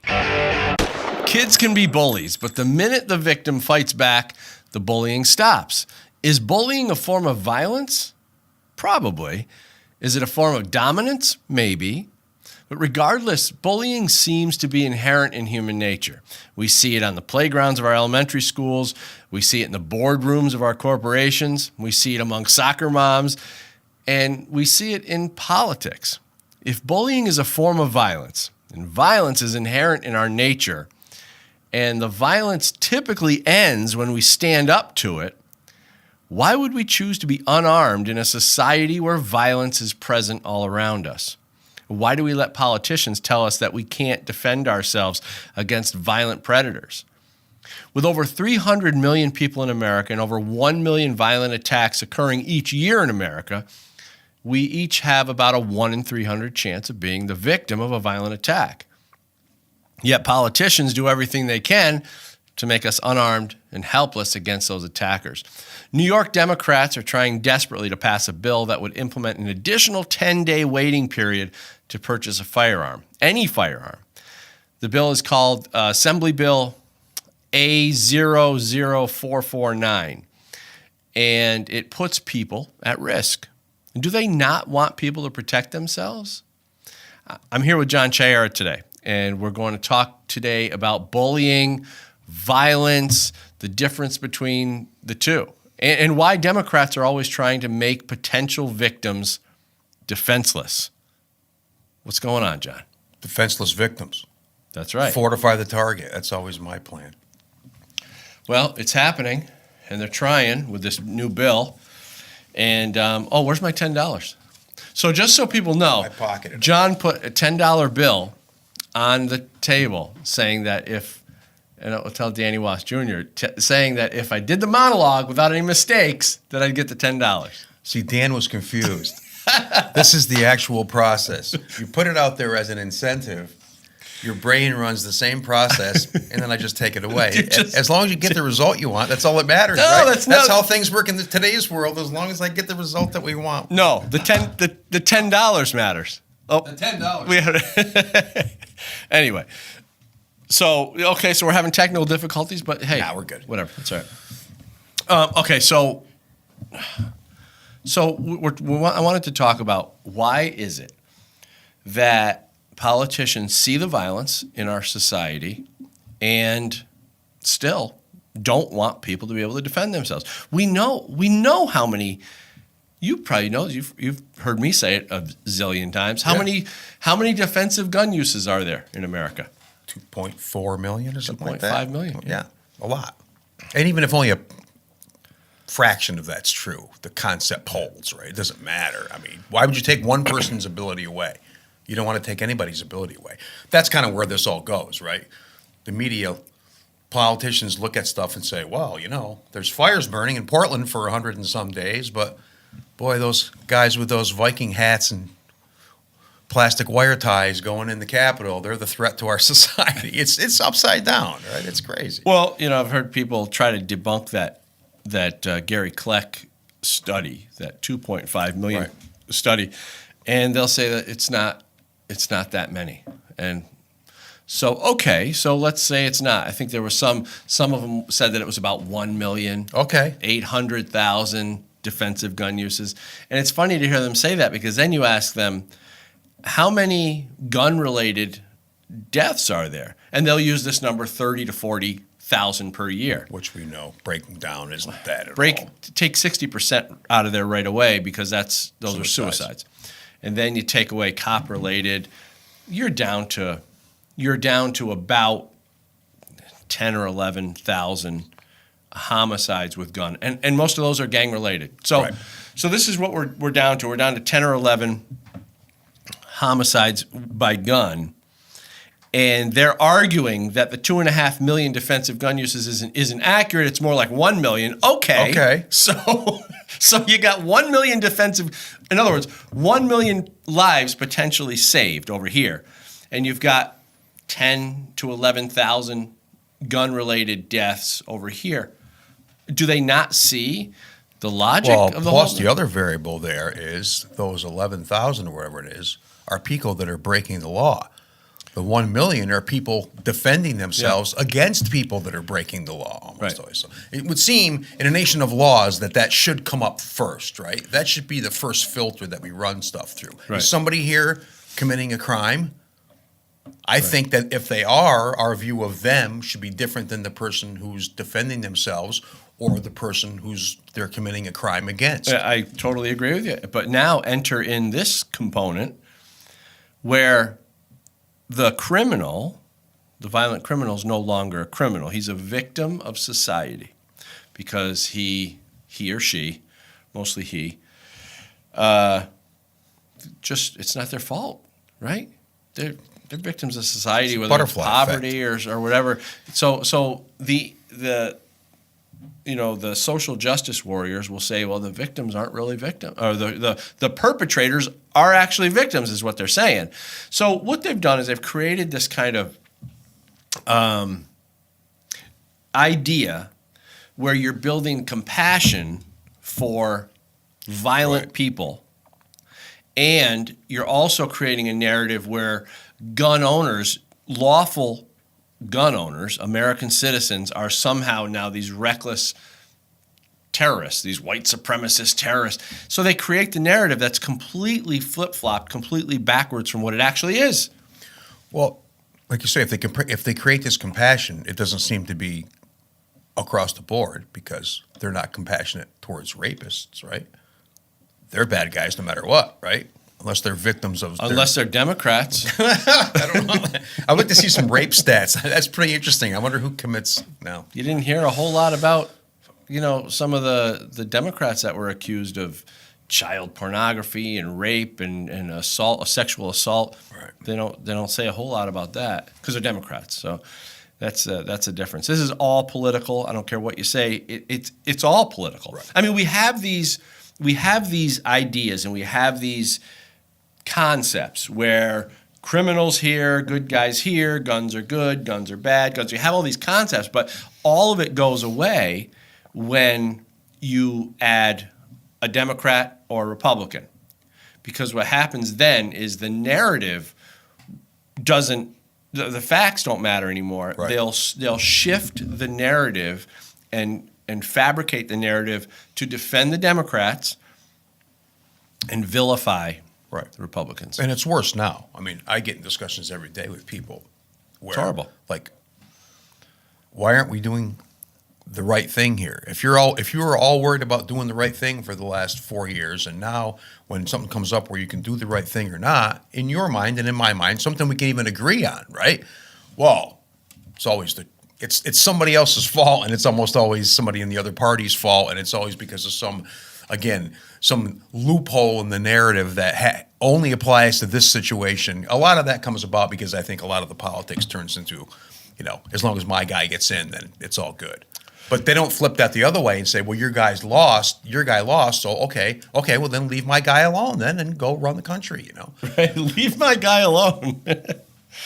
Yeah, and I think a lot of people now are missing Trump because what's happening is, first of all, Joe Biden, has he made any real public announcements? Does he answer? Does he do any press conference? Trump was doing 2 or 3 press conferences a day. He'd get off a plane, he'd do a press conference. He'd get on a plane, he'd get on a helicopter. He'd do wherever he was. If the media was there, he'd stop and answer questions.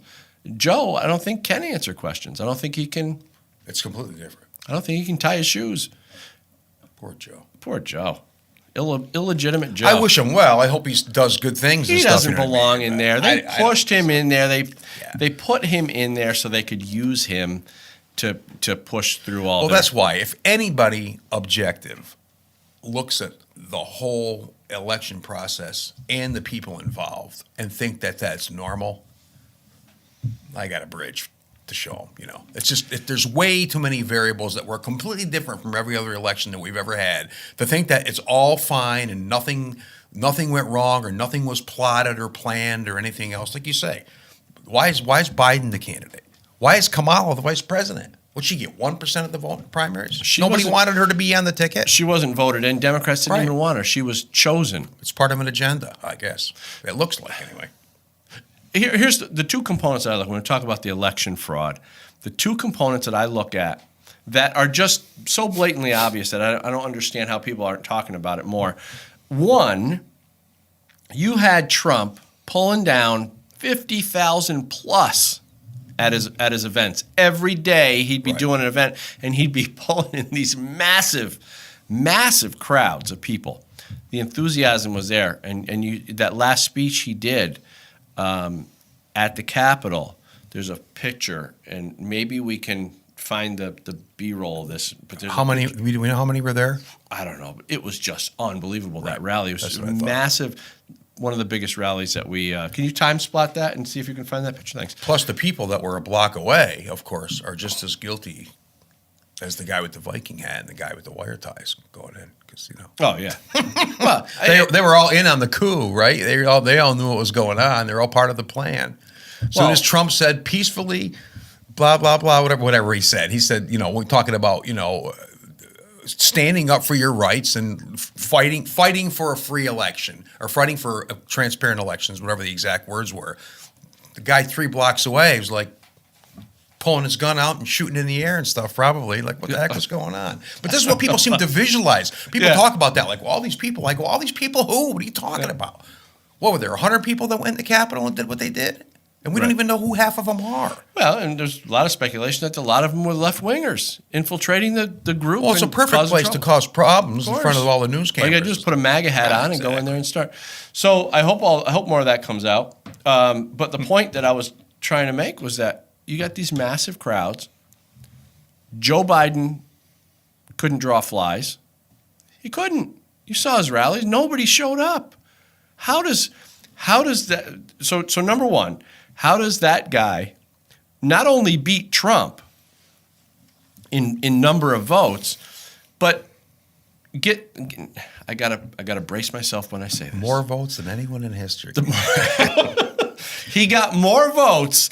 Supposedly got more votes than any president in American history. Come on. Are people supposed to actually believe that? It's the silent majority, They're home in their basements. And the other thing is Trump he's leading by a long shot. We're sitting by almost midnight. We're going, Trump's got this. How could Biden ever turn this around? He was doing so well. And then all of a sudden, what? They're not counting votes? What's going on? Well, why aren't they counting votes? They stopped? They stopped counting votes? Well, this is the process that should have been transparent and obviously wasn't. They could have counted all those votes a long time ago. Why were they counting? Well, a lot of paper ballots, it takes a long time to count votes. But in some of the states, like in Pennsylvania, they didn't even count the mail-in voting until Election Day. Why wasn't that all counted ahead of time so it was up on the screen when you knew how many votes Trump and Biden had in Pennsylvania at midnight on Election night? Why aren't all those mail-in votes included in that? We got to count them yet. They all go in one direction. All go in one direction. Nothing sketchy there. Right. Maybe, but you know, have you been on this earth very long? Because that seems pretty unlikely. And then they're counting votes for like a week out. I know. Well, how does that? Well, again, but that whole part, the whole voting and the whole post-dating of things and the whole allowing votes to be counted that came in days afterwards, all that stuff, to make all that part of the process, first time in history ever, and to think that all that's going to be perfectly fine and there's no trouble there, it doesn't make any, it's just illogical. It doesn't make any sense. I think Democrats know it too, but they just don't care because their guy won, right? Their guy won. Whether it was honest or not. Well, the rest of us are worried about the next election. Like, what's going to happen then? I don't, now, after watching that in the general election, I don't trust what happened in Georgia. No, right, exactly. Because it looked exactly the same. They could have fixed all that. They could have fixed, Georgia could have been, here, we're going to show you how we're going to straighten this out. We're going to do it by the book, pow, pow, pow, and you're going to know exactly what happened on election night. You know what the lefties are saying watching us? They're saying, oh, you guys shut up. Give it up. Let it go. Well, see, your guy lost. Yeah, but see, this is like the first they came from the Jews argument for the Jews, you know what I mean? Right. Because, well, nobody was there to defend the Jews, so blah, blah, blah, blah. And then when it comes down to you, again, it's not about the result. It's about the process being functioning the way it's supposed to function. That needs to be credible. If you're a voter, the most important thing to you is that the voting process is credible. So let's make it as credible as we can. Don't poo-poo it just because our guy won. Is that, I would think is that a technical term? Poo-poo, yeah. Poo-poo. Sorry. You can use, if you use one poo, you can like talk about like concerts and shows, how they sound like poo. Sound like poo? Okay. Yeah. But poo-poo is more of a verb. Got to have the H. Oh, like Winnie the Pooh? Exactly. Like Winnie the? All right. Sorry, I interrupted you, but I thought it was funny. It is the funny. poo-poo funny. I've used the word a couple of times. It's the word of the week. So let me get back to what I wanted to make a point. I got some notes here. Initially, I was talking about self-defense, being able to defend yourself, bullying, and is violence a form of bullying? Right. Does bullying evolve into violence? Right. You know, like the kids who bullied in school, do they turn out to be more violent in adulthood? I don't know. I don't know the answers to these, but I do know that we see bullying in adulthood. Right? Is that what it is? Adulthood? Yes. Yeah. So something just occurred to me. Okay. If certain people are really worried about bullying, they should be advocates of the people being bullied being able to protect themselves. You would think. So how does that makes too much sense because what if there's 2.4 million people that need to be protected against bullies every year, and you're going to say, well, sorry. Because the answer to that is a political thing that they use. It's a political football. Right. That's gun ownership, the Second Amendment. So although, and this is how I don't understand how they can even function in society. They have so many conflicting stuff. You're right, though. You make a great point because they advocate for the person who's being bullied, the underdog, right? In some cases. Yet because they hate guns so much, right, they don't want the people that they advocate for to be able to protect themselves with guns. Yep. It's conditional empathy, as I call it. They feel really bad for certain people under certain circumstances. As long as it aligns with their narrative, then that's how it works. And I don't think they feel bad for those people. I really don't. I don't think so. I don't think they feel bad. I think they can go home, go have dinner, go to bed, go to the movies, do whatever they want to do and not give those people another thought. The only time they do is when they're seen doing it. Right. It's a signaling thing. Well, this applies across the board, though. To me, I often talk to people when it comes to other issues like, well, say energy issues. And, you know, I had a discussion today with somebody because I posted something about, you know, everybody has to do their share. Unplugging your cell phone charger, you know what I mean, after your cell phone is charged. Saves about 4 cents a year, maybe. Okay, which is $4 million if you all figure do it. if everybody did it every single time. But the point I made, you know, the 800 billion plus people who have zero energy, they aren't helped by you unplugging your cell phone. That's true. They still are dying because they don't have hospitals and medicines and refrigeration and all the other stuff. So again, the big picture is very important, and a lot of the things that you're talking about, these agendas, if they applied across the board, then we have a system we can talk about. Okay, this is what we care about. This is what we're trying to do stuff to make better. But all the people that we're discussing who don't seem to care about certain people, depending on what their viewpoint is and their politics are, how is that righteous? How is that? It doesn't seem like that doesn't sound right to me. That just sounds like selective whatever, you know. Yeah, I think it's inherent, number one, in humanity that we want to look good to our peers and whoever, and so. But I think they take it to an extreme. Social justice warriorism has become this huge thing. Right. It's taking that, like I could say, oh yeah, John, I donated to blah blah blah. Okay, so now you think of me as I'm this great person now because I made this donation. Right. That might make me feel better in the moment, but it doesn't. But that's what everybody cares about, feeling better in the moment, because they did. Well, again, like I donate to this cause. Okay, thank you. That's good. But that doesn't mean that the world changed because you donated to that cause. And it doesn't mean that you donating to that cause accomplishes anything besides making you feel good. Again, which there's nothing wrong with that. But that can't be, that's not empathy. That's not compassion. That's me doing things to make well, for instance, I used to make this example all the time. How we value things incorrectly when it comes to agendas like this.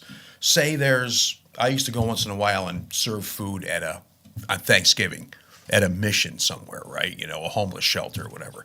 I go, okay, that's cool, But say a lawyer would go and do that, and it would be on the news like, oh, this big lawyer went and did this. Okay. Why doesn't he write a $500 check? That would help way more than him standing there for a photo op.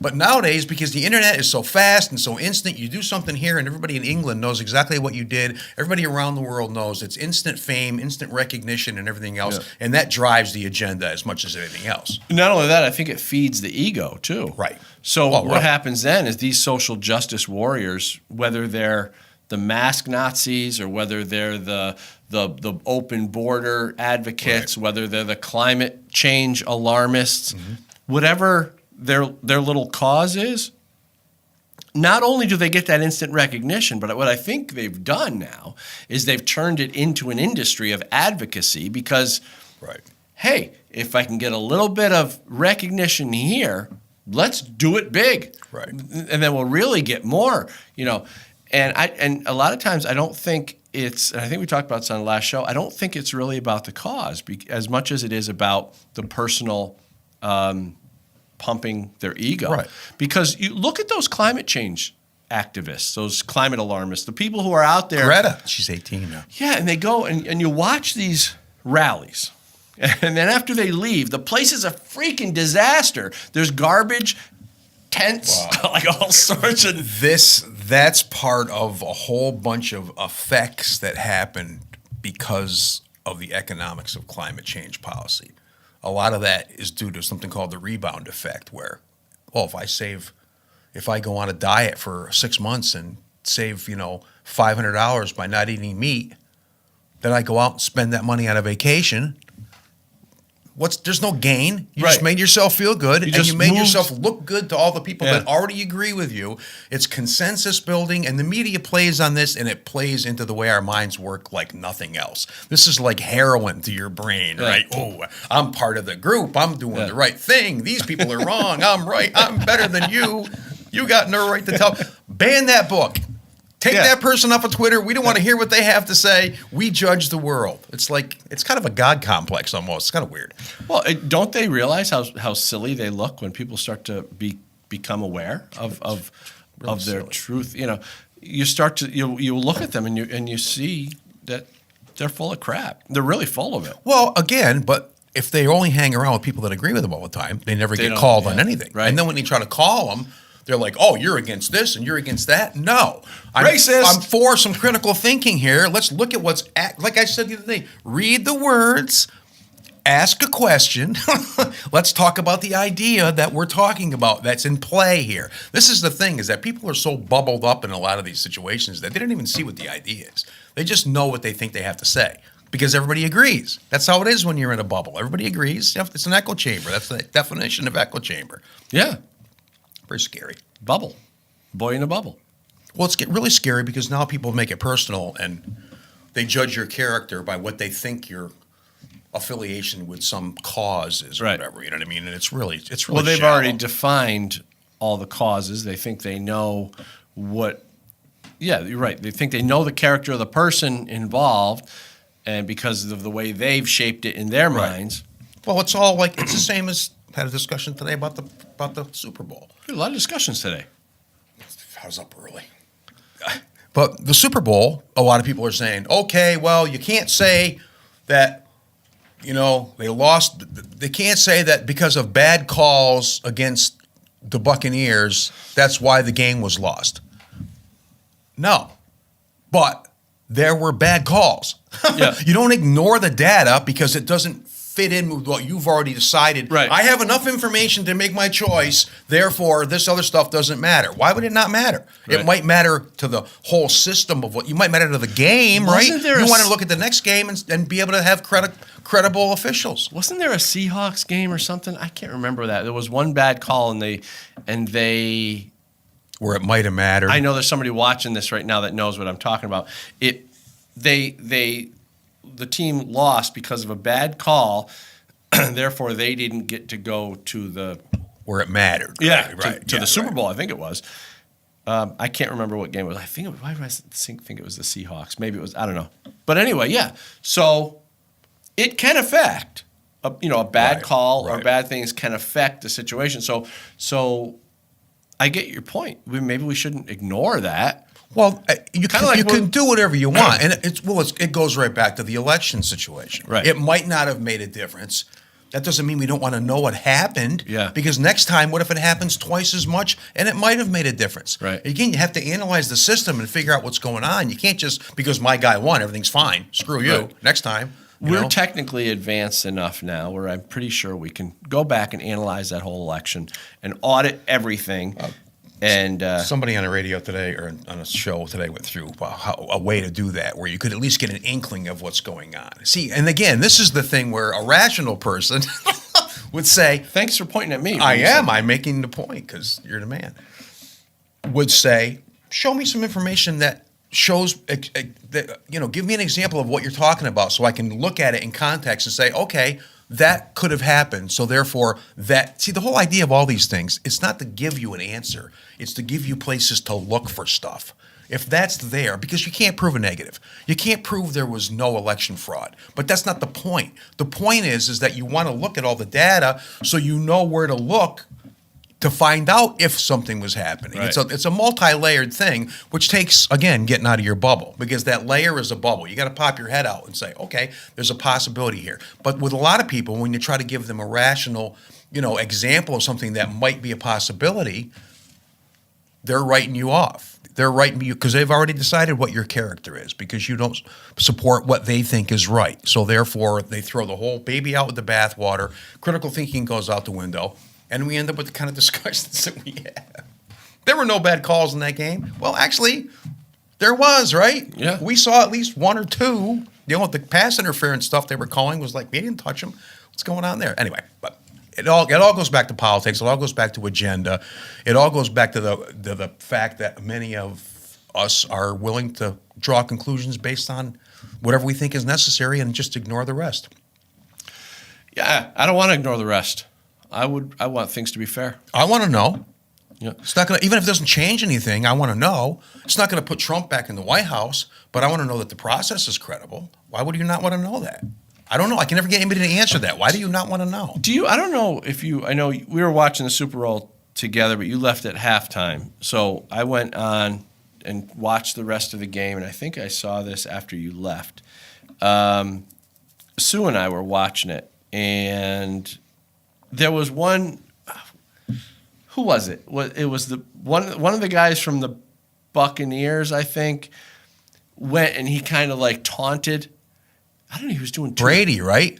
No. There were two other guys, and he was taunting him in near the end zone, and he got penalized for that.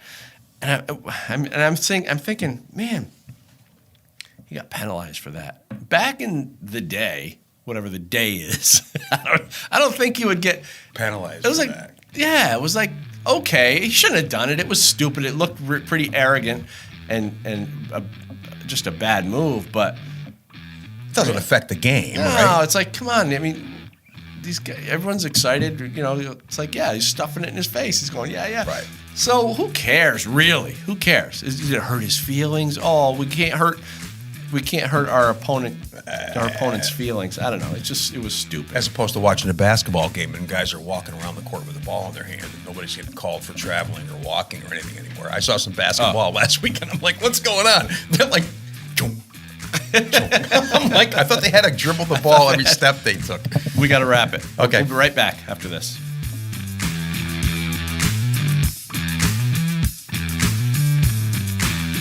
Here at The Loaded Mic, we love Anchor. If you haven't heard of Anchor before, let me explain. First of all, it's free. There are creation tools that'll let you record, edit, and post your podcast right from your phone. It's simple. After that, Anchor will distribute your podcast for you to almost all podcasting platforms you can name. Spotify, Apple, Google Play, the list goes on. The best part is that you can make money from your podcast with no minimum listenership. I'll say that again. No minimum listenership. You could be making money today.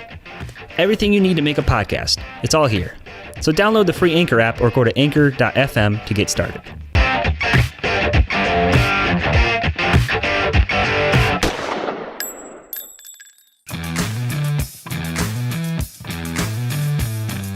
All right, so I got a couple topics that I wanted to hit before we run out of time.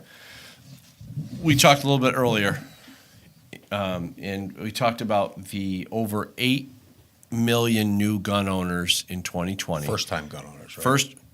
First-time gun owners. And over 21 million guns sold. These are huge numbers. Mm-hmm.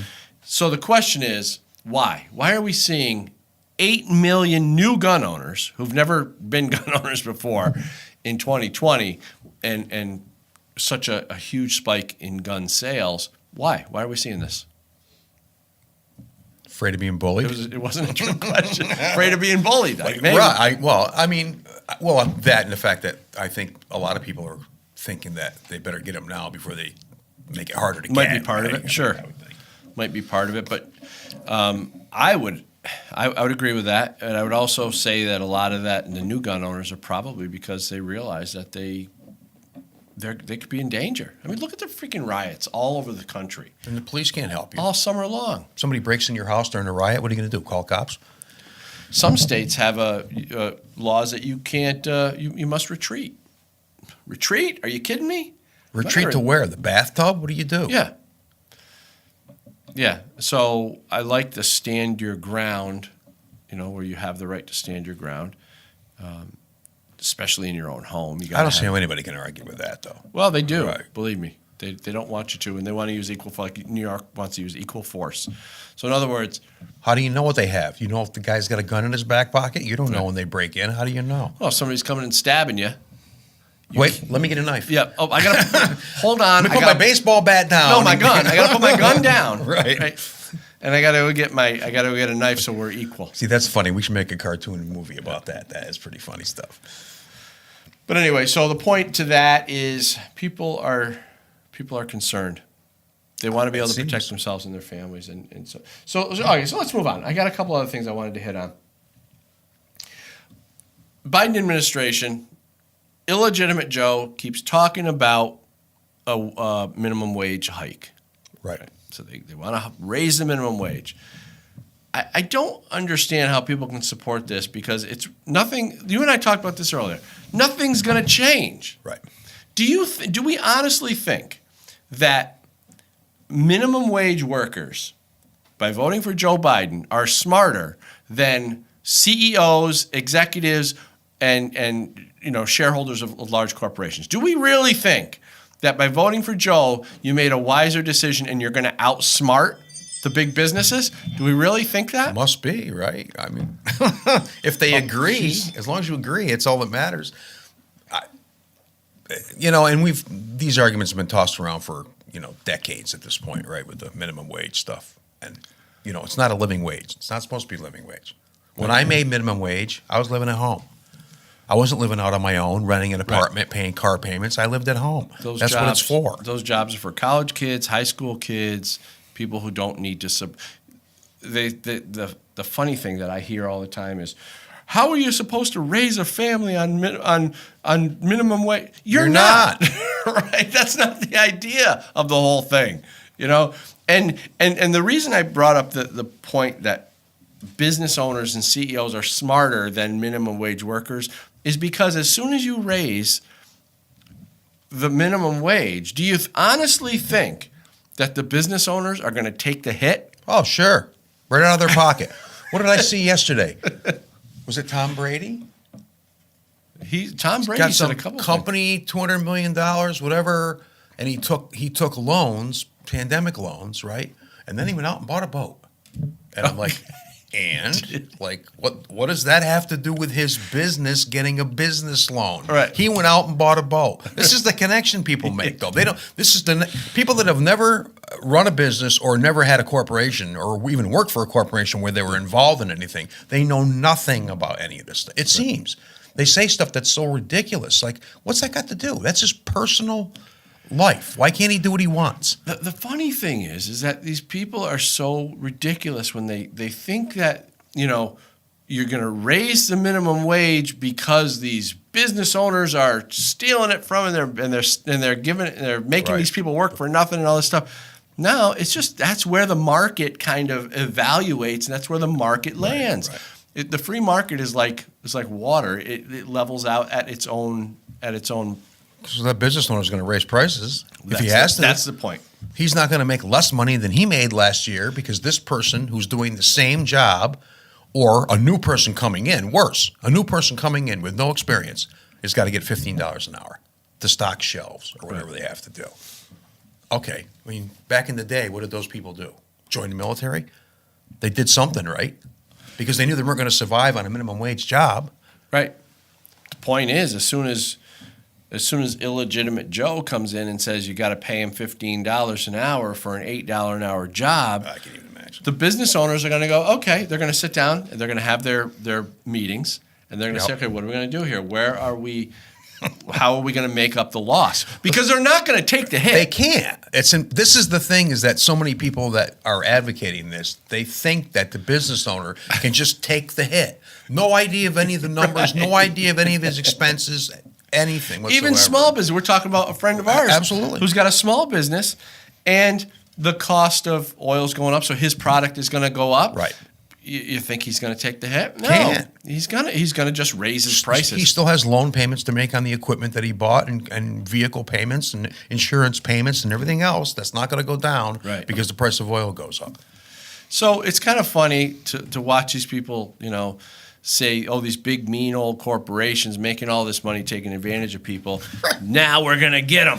And then they complain because they got to check out at Walmart by themselves. I'm like, you're going to get a kiosk. If they can't afford to give somebody $15 an hour, you're going to put your order in at McDonald's on the kiosk. You're not going to have a person. That's what's going to happen. Yeah, look at the throughway. You're going to have an app on your phone. They're going to get rid of the kiosk. Probably won't last long at all. They're going to get just an app on your phone. You don't even need the kiosk. I agree.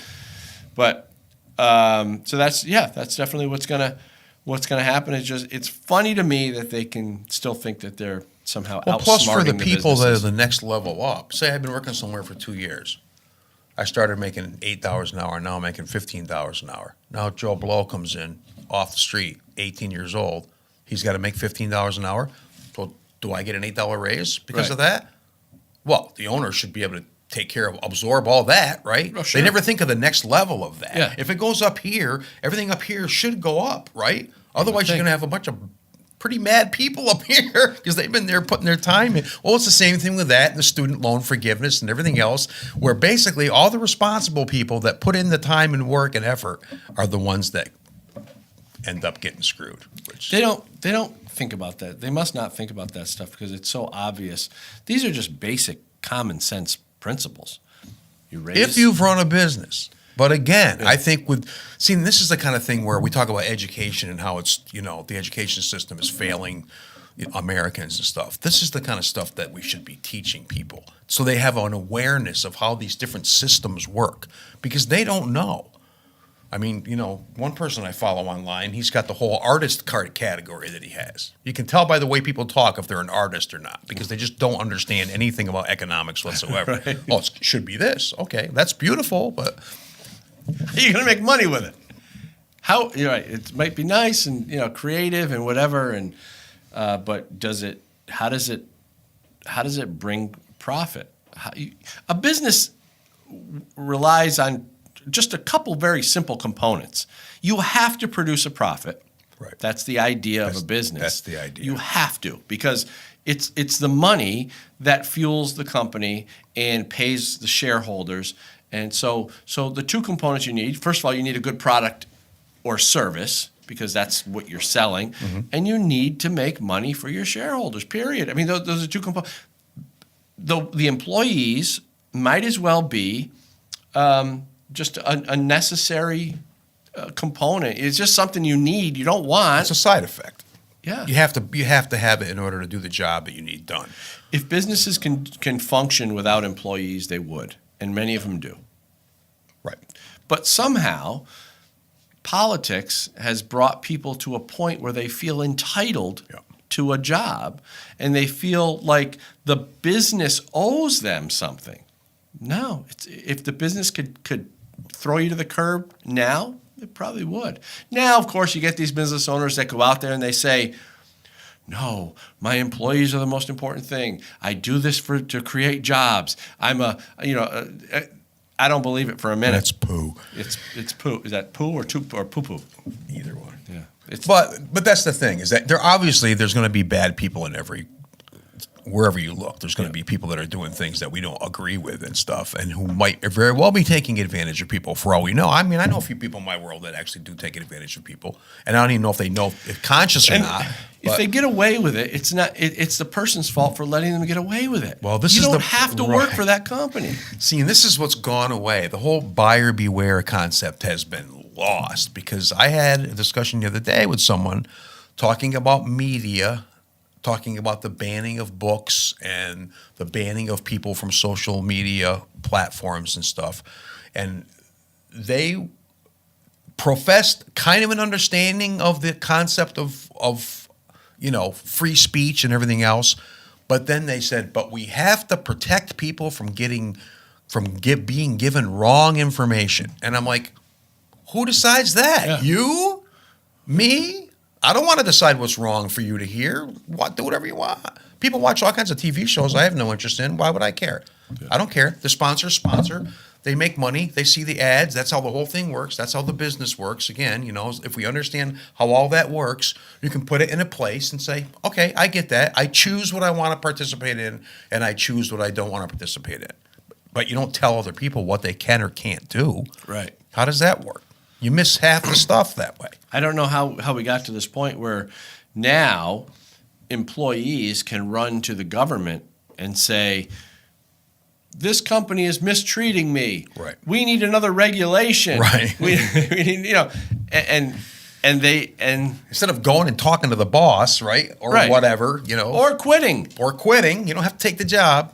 As Chris Christie used to say. This is the thing. Where's personal responsibility gone? This is a company who is offering you a job for whatever the amount is. Take it or leave it. Right.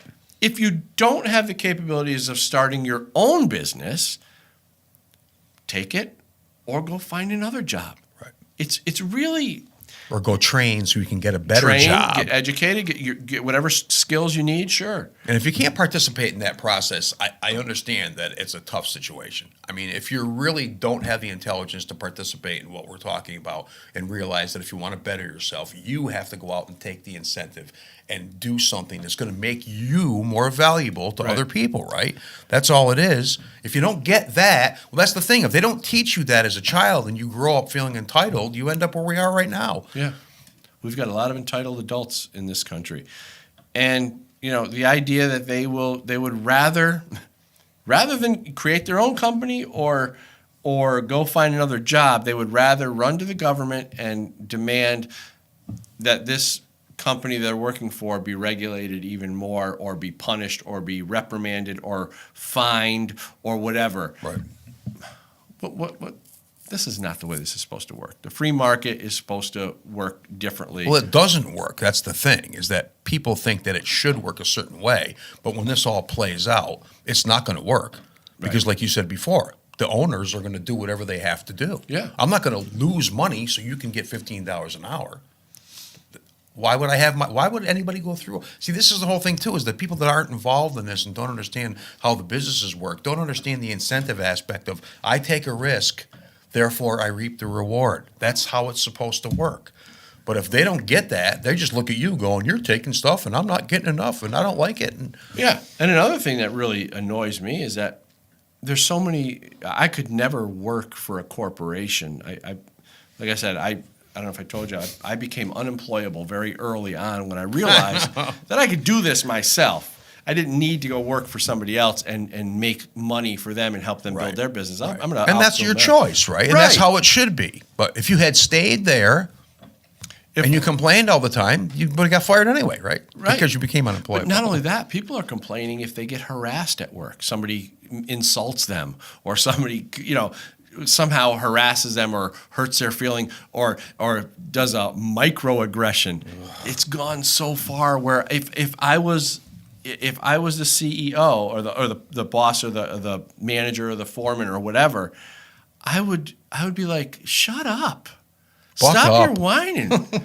What the hell's wrong with you? Who cares if they just shut up and do your job? Figure it out yourself. Right. But no, they don't. Now they're organizations, they're government organizations that will come and investigate the company. Give you counseling. What happened?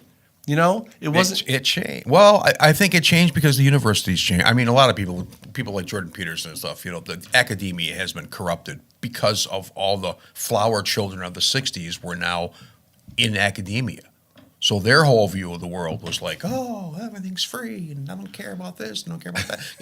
I'm obviously making a joke about it, but they were not people that they were people that were against all the traditional values. You know what I mean? That was their whole point. They were rebellious, they were this, and I get that. But when that seeks into academia and everybody learns that, then you have a whole population of people that don't understand all the basic things that we're talking about. I mean, some of these people, I wish they would watch some movies. I've been watching a lot of movies from the 50s and stuff. And it's just like, oh my God, you could never say that today. Right. You know what I mean? But the result of the things that were going on in the movies are people were getting their stuff together and advancing and making their lives better, which is how it's supposed to work, right? I mean, post-World War II, you had a lot of people nobody was crying about anything. They're like, let's go. Nobody was build crying it. about microaggressions. Right, microaggressions. But I guess, and I don't know what the job market is. And this is another thing. When Trump was in office, unemployment went down to record low levels. How is that possible? There must have been more jobs, right? Because otherwise there wouldn't be low unemployment. But again, if there's more jobs and they're not all the perfect job, complaining about it doesn't help. At least you have a job where before you didn't. And I think a lot of people that were employed during that period of time were happy to be employed, right? I don't know a lot of them, but if I didn't have a job and somebody gave me a job, I would be happy. Yeah, and if you have no skills, you have no right to complain about what skills do you have at McDonald's? Nothing. How is that person worth $15 an hour? I always used to get really annoyed when people would talk about raising the human or the minimum wage. When my son was going into work, he now runs the show, but when he was looking for jobs, his first jobs, and people are complaining, I can't raise my family on $12 an hour. I need $50.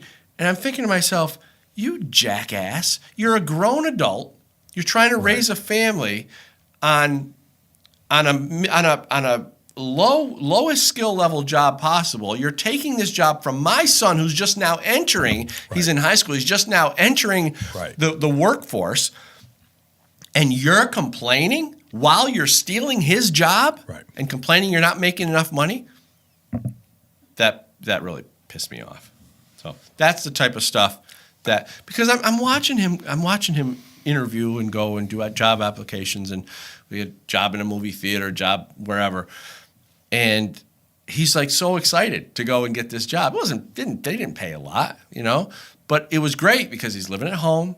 He doesn't have any bills, and he's entering the workforce, and he's starting to understand how Well, that's society the whole works. idea. And how You get that experience and understanding, which is like if you go in and start demanding things.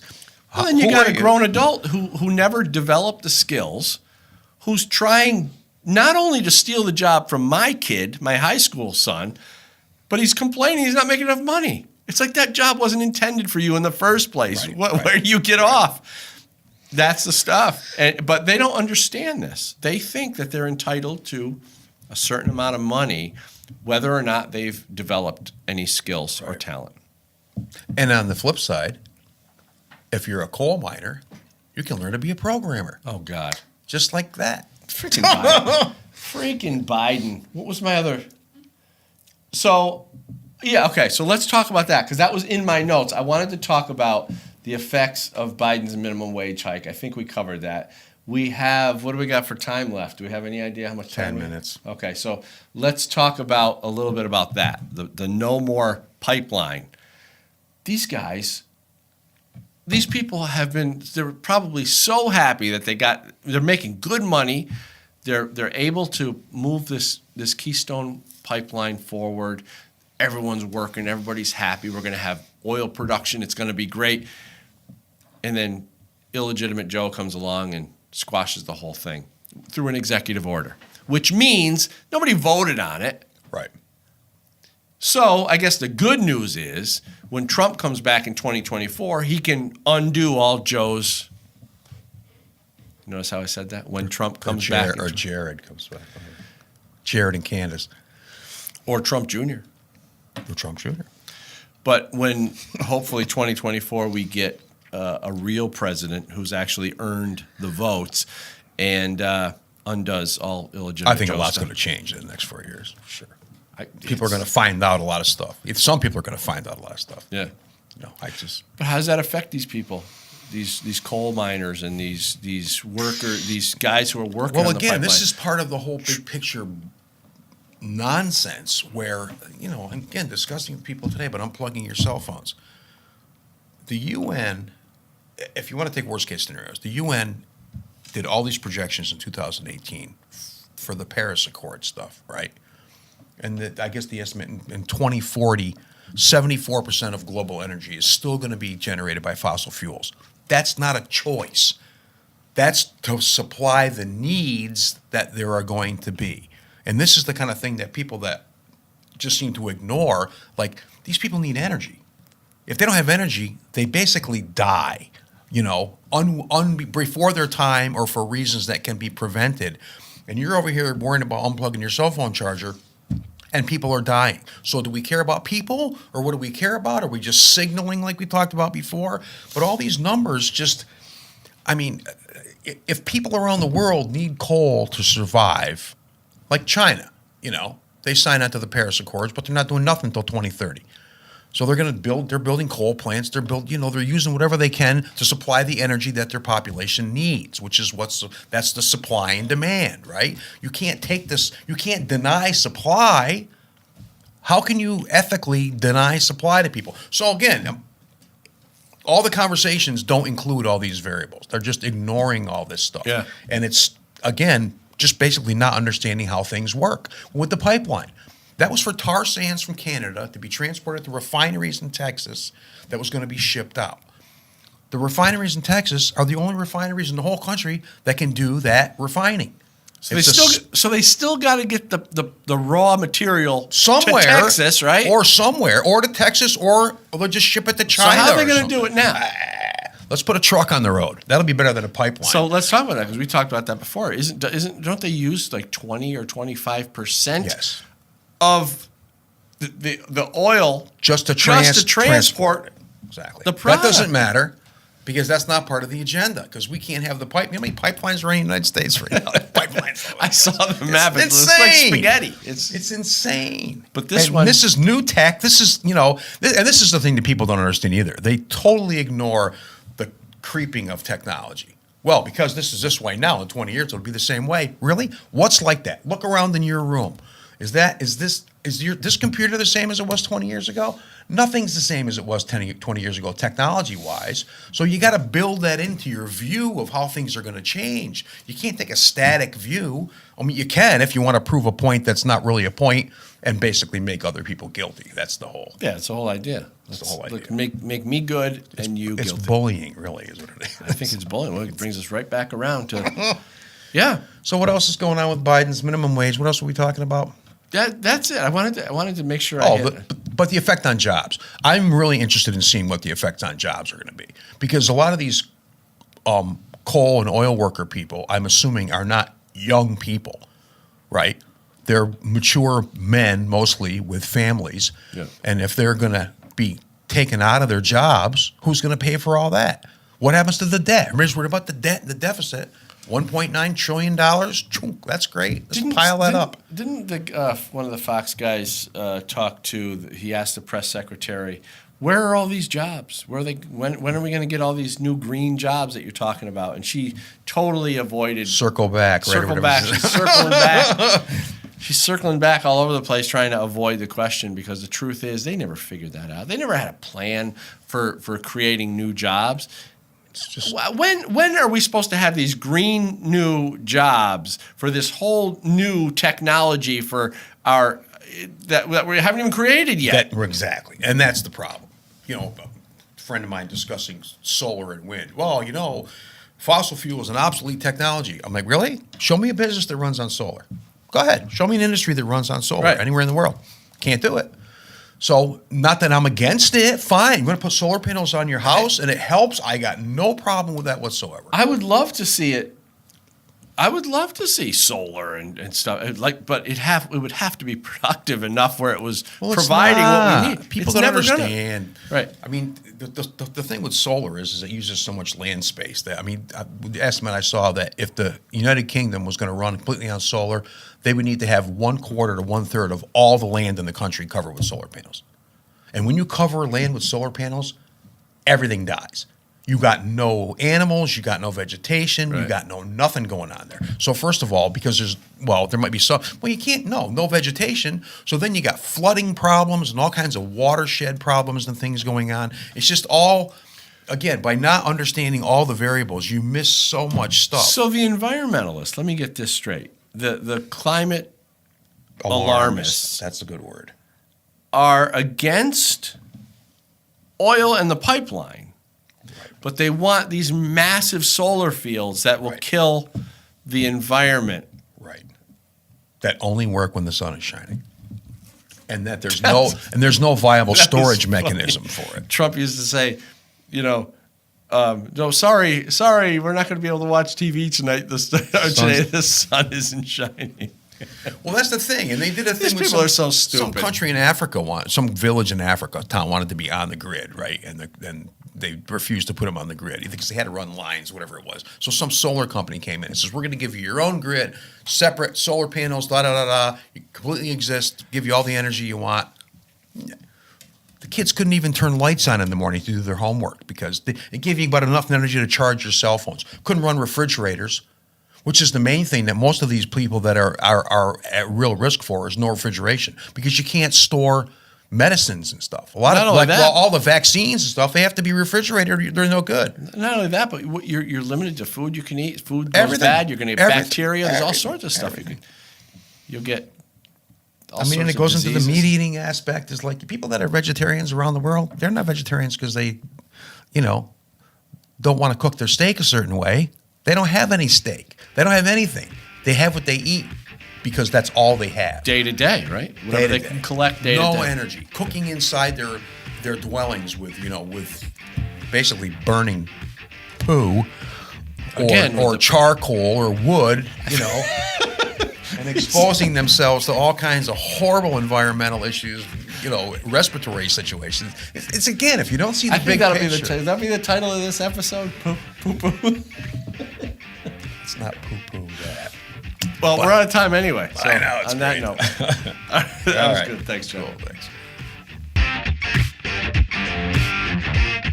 Thanks so much for watching The Loaded Mic on YouTube, Rumble, and Simul TV.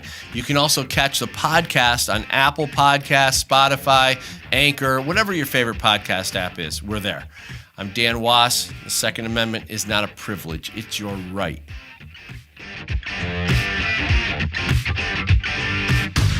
Hey, I'm KSOK from KSOK Uncensored. My show airs every Thursday night at 7 p.m. Eastern on RAM Channel 1.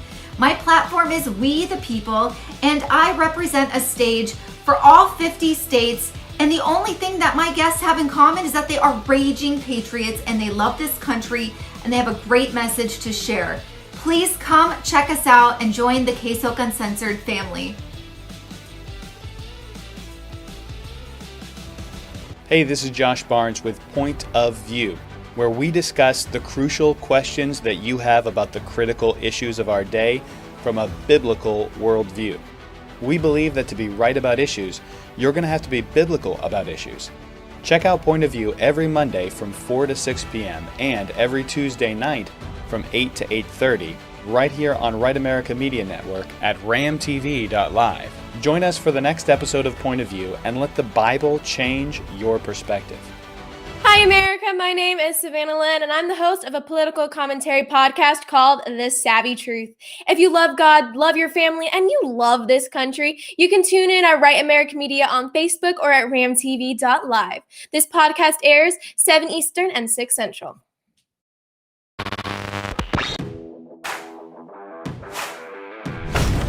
It is necessary to purge the establishment. What she's suggesting that churches do, a focus on... That's not necessarily a good thing to start with. But it wasn't around when we needed the greatest generation of the 30s or 40s. It happened before the election because there are too many Republicans that are afraid that their wrongdoing is going to... It's unacceptable, and I'm not going to sit here, stay silent, and not call it out.